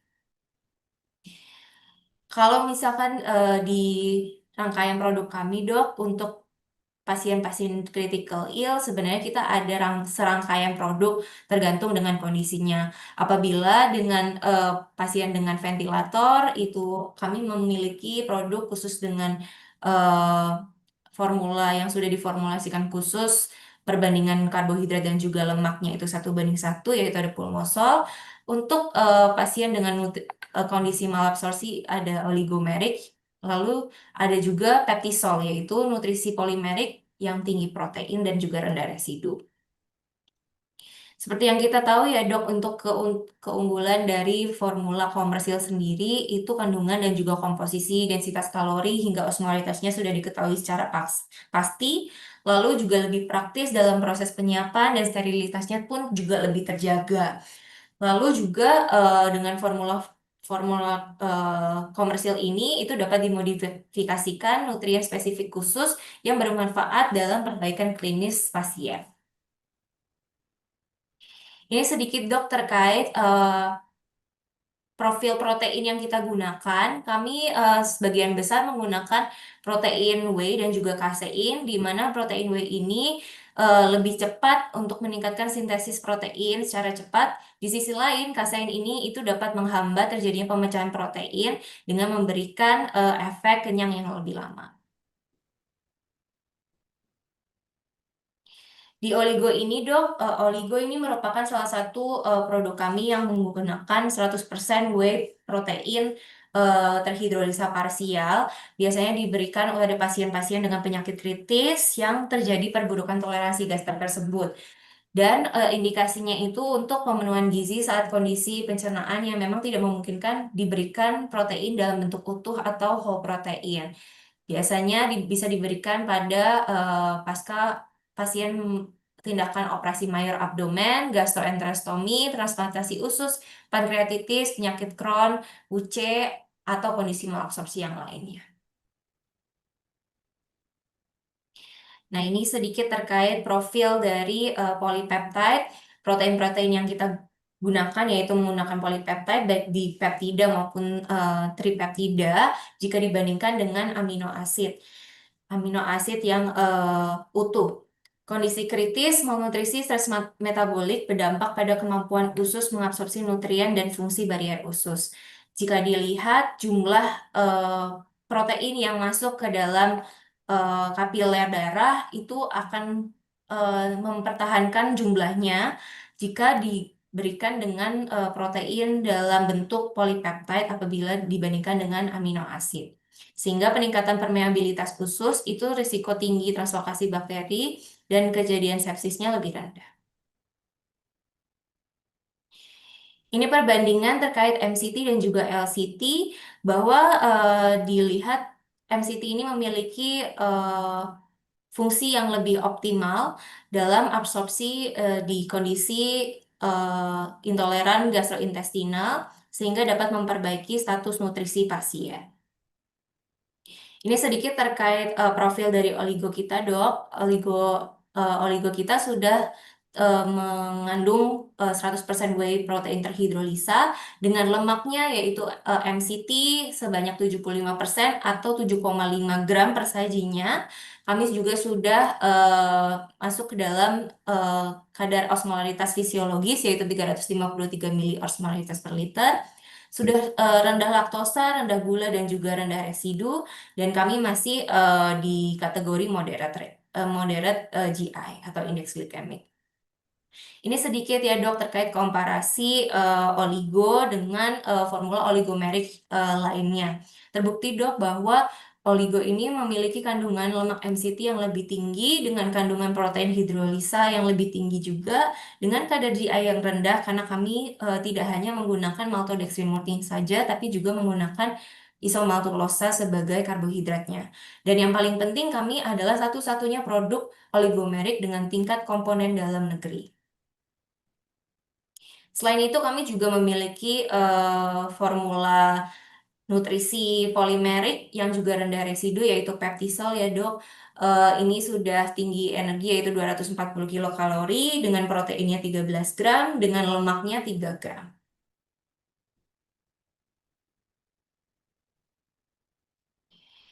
Ini sedikit gambaran terkait perawatan pasien di ICU ya dok. Banyak sekali mungkin apa yang harus diperhatikan untuk monitoring pasien saat di ICU, salah satunya yaitu nutrisi. Baik untuk pemenuhan energi dan juga makro mikronutriennya itu perlu untuk dicukupi sehariannya.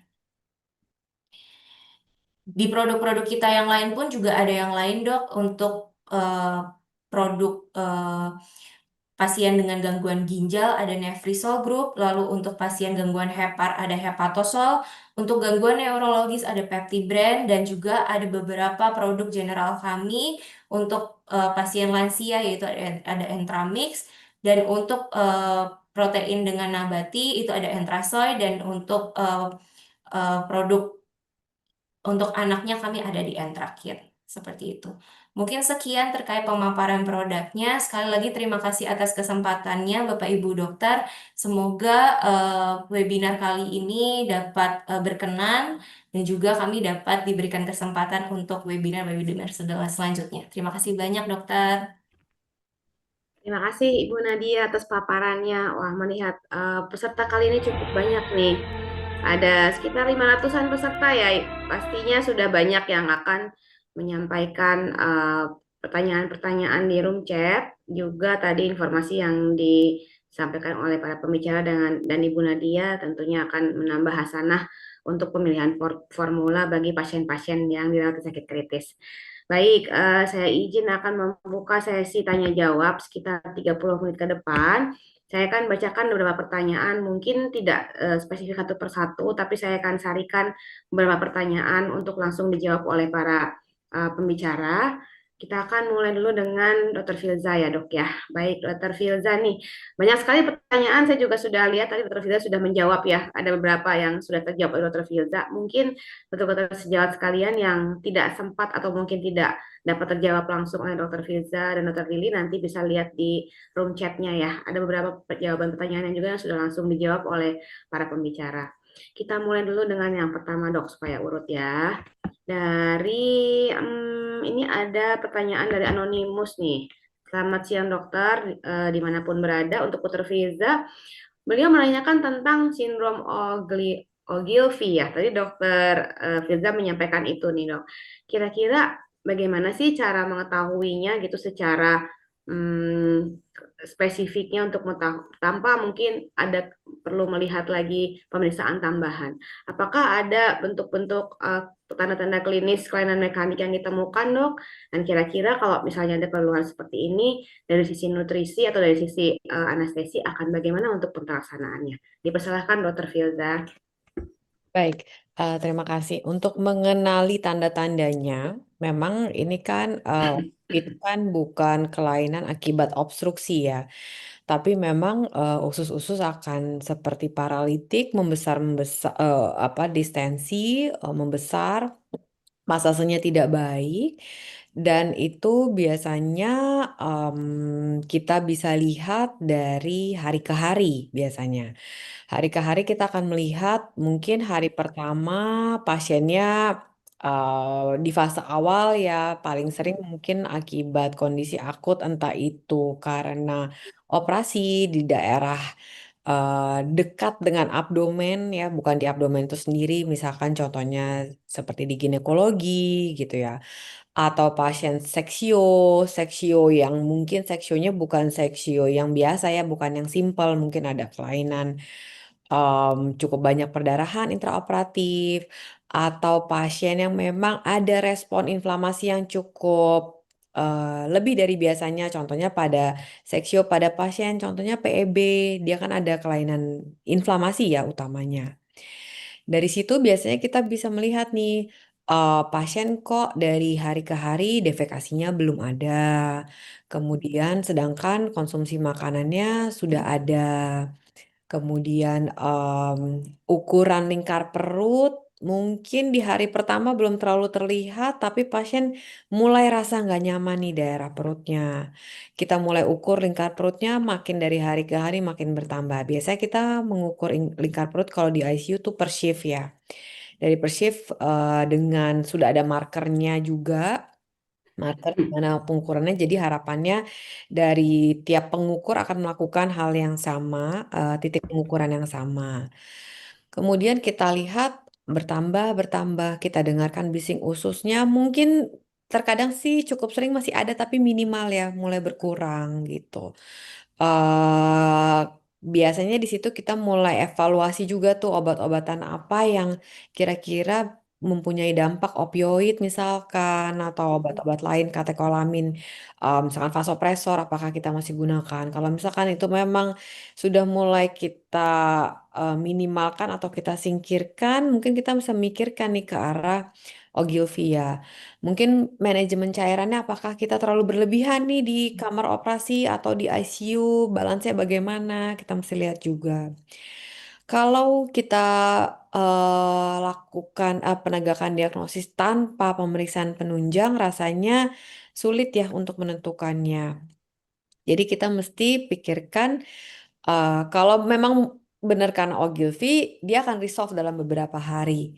Tapi kalau bukan karena Ogilvy, nah ini nih yang justru agak berbahaya. Apakah obstruksi gitu ya? Obstruksinya mungkin iatrogenik bisa saja.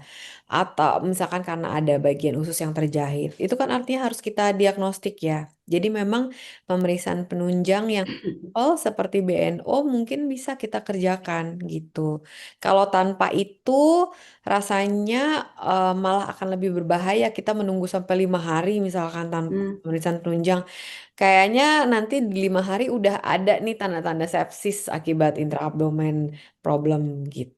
Jadi di hari ketiga kita udah mulai mesti mikirkan, oke, kayaknya kita mesti beralih, mesti nambahkan pemeriksaan penunjang gitu. Ya, mungkin dari situ. Nah, kalau pemeriksaan penunjang menandakan memang nggak ada nih tanda-tanda obstruksi, em, ya itu mungkin kita bisa lebih yakin ke arah Ogilvy ataupun kondisi-kondisi paralitik akibat kondisi sistemik yang berdampak pada gastrointestinal disturbance pada pasien. Gitu mungkin dokter Dia. Oke, baik. Semoga ini yang bertanya sudah bisa memahami penjelasan dari Dokter Filza ya, bahwa sebenarnya memang klinis harus dilihat, tapi tanpa pemeriksaan penunjang sepertinya sulit ya dok untuk menegakkan diagnosis ini. Jadi aware memang tadi seperti yang disampaikan Dokter Filza, pemeriksaannya tidak bisa ditunda gitu, harus terus-terus dilihat untuk pasien-pasien yang dengan di ICU. Baik, kita akan lanjut pertanyaan untuk dua pembicara. Tadi dokter menyampaikan bahwa pasien-pasien yang dirawat di ICU itu pada beberapa kasus kemungkinan ada mengalami kondisi ileus atau mungkin obstruksi ya dok ya, sehingga perlu tata laksana definitif. kami ingin bertanya dok untuk dua pembicara, bagaimana pendapat dokter untuk tata laksana nutrisi pada pasien-pasien yang dicurigai ileus atau mungkin ada obstruksi. Apakah menunggu dulu untuk penundaan nutrisi atau memang puasa, kalau memang iya berapa lama untuk puasa dok, dan untuk misalnya pasien yang tidak ditunda nutrisinya, formula apa yang kira-kira akan diberikan terlebih dahulu untuk pasien-pasien dengan resiko seperti ini. Baik, mungkin dari dokter Firza dulu, nanti lanjut ke dokter Lili ya dok, silahkan. Oke, kami di ICU memang akan mengamati ya secara intensif ya, secara intensif toleransinya akan bagaimana nih.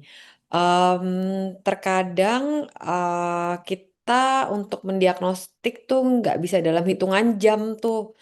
Memang memang waktu butuh waktu untuk memutuskan mau diperiksa penunjang apa, ekspertisenya bagaimana, rencananya bagaimana tuh kita takes time tuh biasanya. Di saat waktu itu kan artinya itu bisa mungkin memakan waktu sehari mungkin bisa ada ya. Dalam sehari itu kita mesti menentukan nih kira-kira akan tetap kita kasih atau tidak nutrisinya gitu. Pertimbangannya banyak sebenarnya.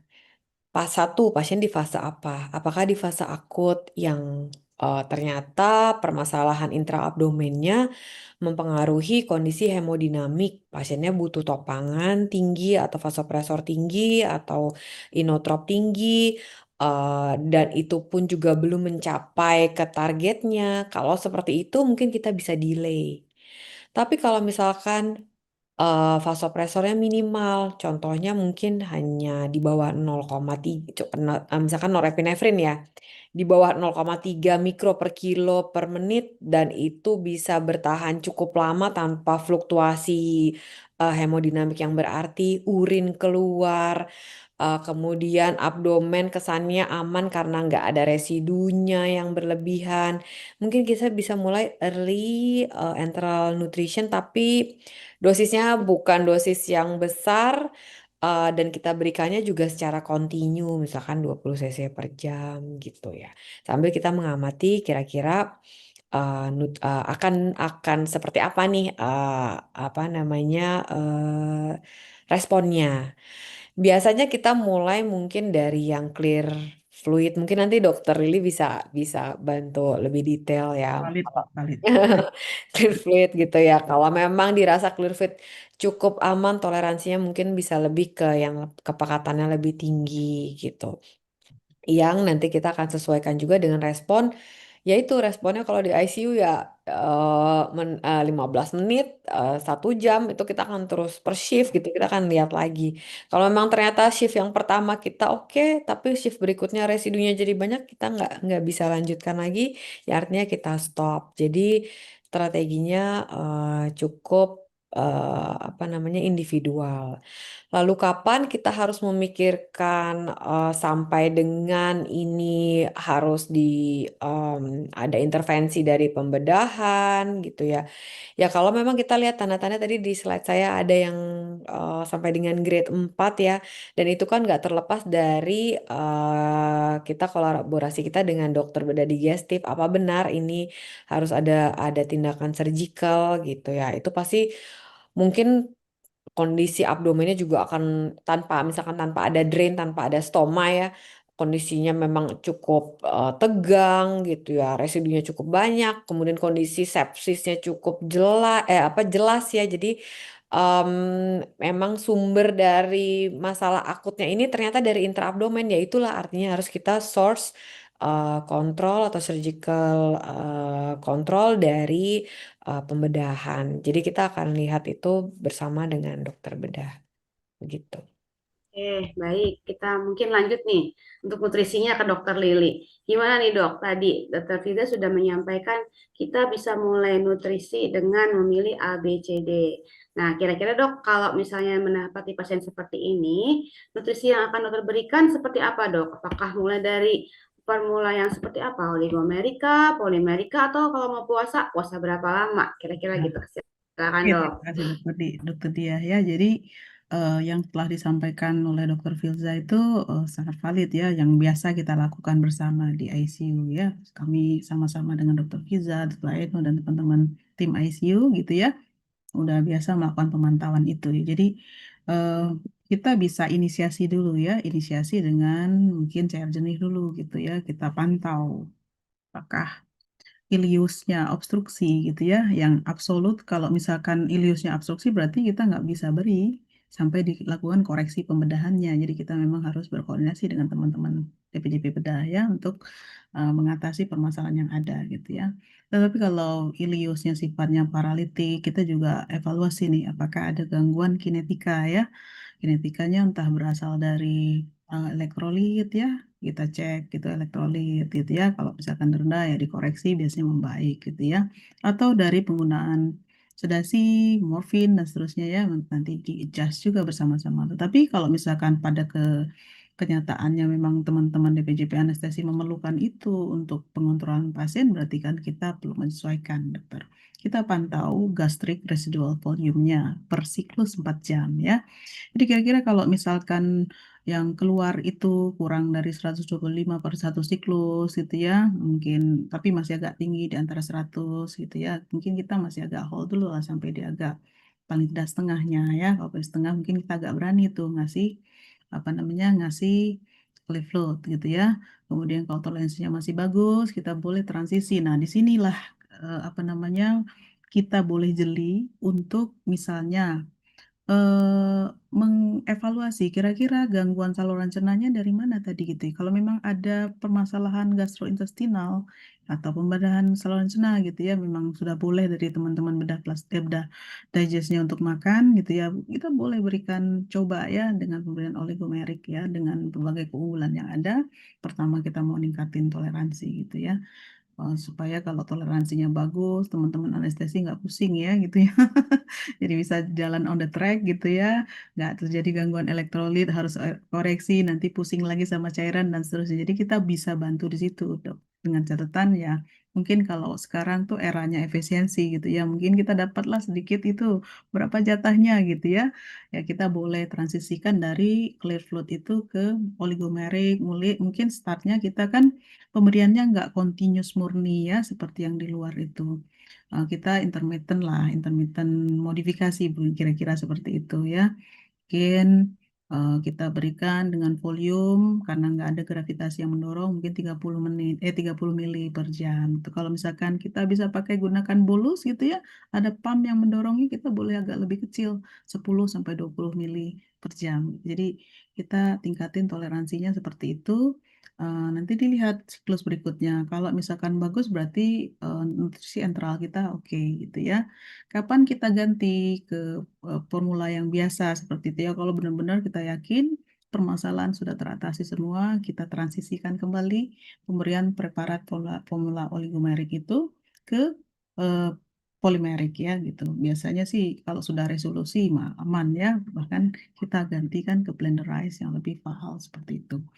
Nah, tetapi mungkin ada juga kondisi ternyata gangguan toleransinya itu tidak banyak terkait dengan saluran cerna gitu ya, mungkin karena terlalu banyak, apa maksudnya dia terlalu lama operasinya ya, sehingga kinetikanya belum terlalu pulih saat kita bertemu, masih ada residu-residu, ya boleh kita berikan polimerik gitu ya, dengan pemantauan sekali dua kali. Kalau misalkan ternyata misalnya bagus ya kita bisa teruskan polimeriknya, tapi kalau misalkan ada gangguan gitu ya, ya supaya kita lebih gampang achieve, lebih bagus achieve ya bagus sekali kalau kita pindahkan ke oligomerik. Jadi memang pemantauannya ya dari waktu ke waktu ya sebenarnya ya seperti itu, dari situasi apa ditinjau secara komprehensif permasalahan yang mana, karena kan banyak hal yang mengganggu dari toleransi saluran cerna termasuk tingginya sitokan inflamasi yang terjadi pada critical care. Demikian kira-kira dokter Didi. Mudah-mudahan dapat menjawab. Oke, berarti dari kedua para pembicara ini sepakat ya bahwa memang pemantauan itu harus dilakukan secara komprehensif ya, karena pasti pemilihan formula itu berkaitan dengan bagaimana kondisi klinis pasien. Penentuan apakah dia pasien ini puasa, kapan mulai diberikan cairan, start dari berapa itu akan sangat berbeda antara satu pasien dengan pasien yang lain. Guideline menjadi panduan, tetapi memang kondisi klinis itu harus diperhatikan satu persatu ya dok ya. Baik nih, saya ingin lanjut ke pertanyaan berikutnya dokter. Tadi dokter menyatakan bahwa parameter inflamasi itu menjadi salah satu hal yang kita lihat untuk perbaikan kondisi klinis. Kira-kira dok, dengan pemberian formula, utamanya mungkin formula oligomerik ya dok, apakah dia punya pengaruh terhadap parameter inflamasi, terutama pada pasien-pasien yang dirawat di ICU? Bila iya, gitu dok, apa yang menyebabkan mungkin komponen apa sih dari formula oligomerik ini yang bisa memperbaiki parameter inflamasi?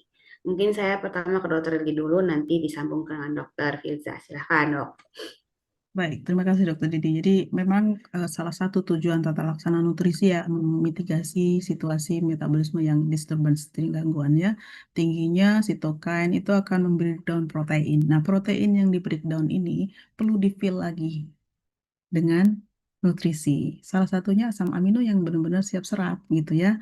Bagaimana dia bisa meresolusi ya itu tadi pekerjaan dari whey protein itu sendiri ya. Memang dia punya properties yang anti-inflammatory dan yang kedua dia memiliki leusin yang cukup tinggi sehingga dia bisa cepat fulfill yang hilang tadi. Ya kan? Jadi breakdownnya protein berkurang sehingga inflamasinya biasanya berkurang karena tubuh nggak jadi stres lalu karena cepat diisi dengan yang lebih siap serap. Itu jadi mekanismenya. Tetapi penelitian yang ada yang benar-benar menyasar secara langsung melihat profil inflamasi saya belum bertemu. Yang ditemukan adalah bagaimana pemberian peptide base itu bisa cepat mengurangi breakdown yang ada sehingga otot di femoralnya itu masih bisa verse gitu ya.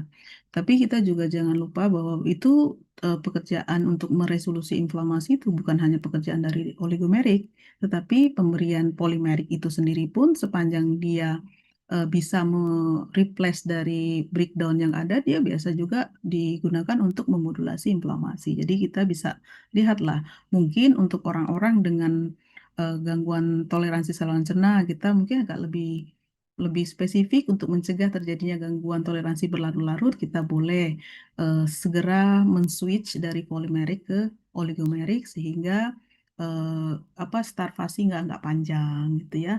Terus gangguan toleransinya nggak berlarut-larut sehingga inflamasinya juga biasanya akan reda. Seperti itu kalau menurut saya yang saya ketahui dari tata laksana nutrisi pemberian baik itu polimerik maupun oligomerik. Baik, dokter Lili, terima kasih. Dokter Filza, apakah ada pendapat ya yang berbeda atau ada ini lain dok, pendapat lain? Silakan dokter. Baik, kalau untuk dari pengalaman saya memberikan formulasi yang oligomerik ini memang di RSCM kami terbatas ya dok ya, karena memang dalam pasti kalau apalagi kalau pasiennya dengan jaminan nasional ya memang kita harus semuanya harus by PPK gitu ya dok ya. Jadi pemberiannya akan dipertanyakan gitu ya. Cuman memang yang saya tahu ini baik sekali pada kondisi-kondisi inflamasi. Tapi apakah semua kasus ini mungkin saya mesti baca lagi yang saya tahu memang sudah cukup baik ya mungkin yang kalau nggak salah memang pankreatitis ya dokter Lili ya Ya, pankreatitis kasus-kasus seperti itu pankreatitis kemudian pada pasien yang IBD betul. IBD, tapi apakah di dewasa juga saya nggak tahu. Mungkin kalau di anak iya, saya pernah dengar dari suatu kuliah gitu ya. Kemudian kalau di kasus yang cukup sering di kami kan sepsis, sepsis gitu ya. Secara umumnya ini memang tidak rutin gitu Ya. digunakan. Mungkin pada tahapan tertentu yang memang kita lihat inflamasinya cukup berlebihan, kemudian intoleransi terhadap nutrisinya juga kurang baik. Apakah ini bisa mulai kita berikan ya mungkin jadi suatu strategi Recording lagi stopped. nih. Cuman artinya PR-nya untuk memasukkan ini menjadi rutin kita harus punya banyak hal yang kita masukkan di dalam Recording in progress. itu. Banyak dana dokter ya. Iya. Ya, Iya, tapi betul. selected pasien kita bisa kerjakan, jadi tentu dengan Betul. penilaian di lapangan ya mungkin kita sudah upayakan ternyata ini masih berlarut-larut, kita juga tetap kan tadi ada faktor efisiensi juga ya dokter dari switching polimerik ke oligomerik ternyata juga kalau kita lihat dari aspek keekonomiannya cukup efisien juga gitu, Dok. Cuma Betul. kalau misalkan mau dikeluarkan rutin, benar kata Dokter Filza tadi, agak sulit gitu, Dok ya. Nah, kalau kasus Oke, pankreatitis itu ya dok ya sebenarnya bagus. Wajib, Dok ya. Karena Karena memang MCT dia tadi. secara patofisiologinya kan memang inflamasi yang dominan dan kita cuman wait and see aja nggak akan ada tindakan surgical yang bisa dikerjakan pada fase akut pankreatitis. Jadi kita memang reduce inflamasi dari hari ke harinya sampai dan itu takes time-nya. Jadi kalau ini bisa masuk sebagai apa namanya tata laksana baru dan khusus di pasien pankreatitis ini sangat baik. Ya Ya, dok. Dok. Kan oke. MCT-nya juga ya, Dok. MCT-nya, sementara pankreasnya lagi inflam seperti itu, jadi tidak terlalu memicu penggunaan enzim-enzim ya, sehingga mungkin agak lebih baik dalam meningkatkan toleransi pasien-pasien dengan pankreatitis akut. Kelihatannya gitu ya, pengalaman kita bersama entah di ICU Kanigara, ICU IGD maupun di Kencana itu biasanya kalau kita ketemu akut pankreatitis sudah kita langsung switching, dokter. Mm-mm. Iya, berarti kesimpulan dari para pembicara adalah kasus-kasus spesifik ya. Tidak semua kasus langsung, wah, langsung formula oligomerik. Kalau misalnya efisiensinya agak longgar gitu, lebar, dipersilahkan kepada para sejawat untuk bisa menggunakan formula itu ya. Tapi kalau misalnya ternyata mungkin ada keterbatasan, tentu kita harus pilihkan kondisi yang benar-benar membutuhkan dan spesifik gitu ya. Walaupun tadi sudah disampaikan oleh para pembicara, banyak manfaat yang akan didapat kalau kita menggunakan formula oligomerik sebagai pilihan untuk pelaksana pasien-pasien dengan gangguan saluran cerna. Gitu ya dok ya. Oke, kita lanjut lagi pertanyaan berikutnya dok. Kadang-kadang pada pemberian formula oligomerik itu suka ada keluhan-keluhan dok, seperti misalnya intoleransi diare gitu ya, atau mungkin ada tidak nyaman, mungkin kalau misalnya pasiennya bisa minum langsung gitu ya, ada nggak enak, atau kalau enteral mungkin nggak terlalu banyak masalah untuk masalah rasa. Tapi seringnya pasien-pasien ini suka diare gitu dok. Kira-kira ada nggak sih bukti ilmiah yang mengatakan bahwa benarkah formula oligomerik bisa menyebabkan diare atau mungkin karena faktor penyakitnya yang justru menyebabkan pemberian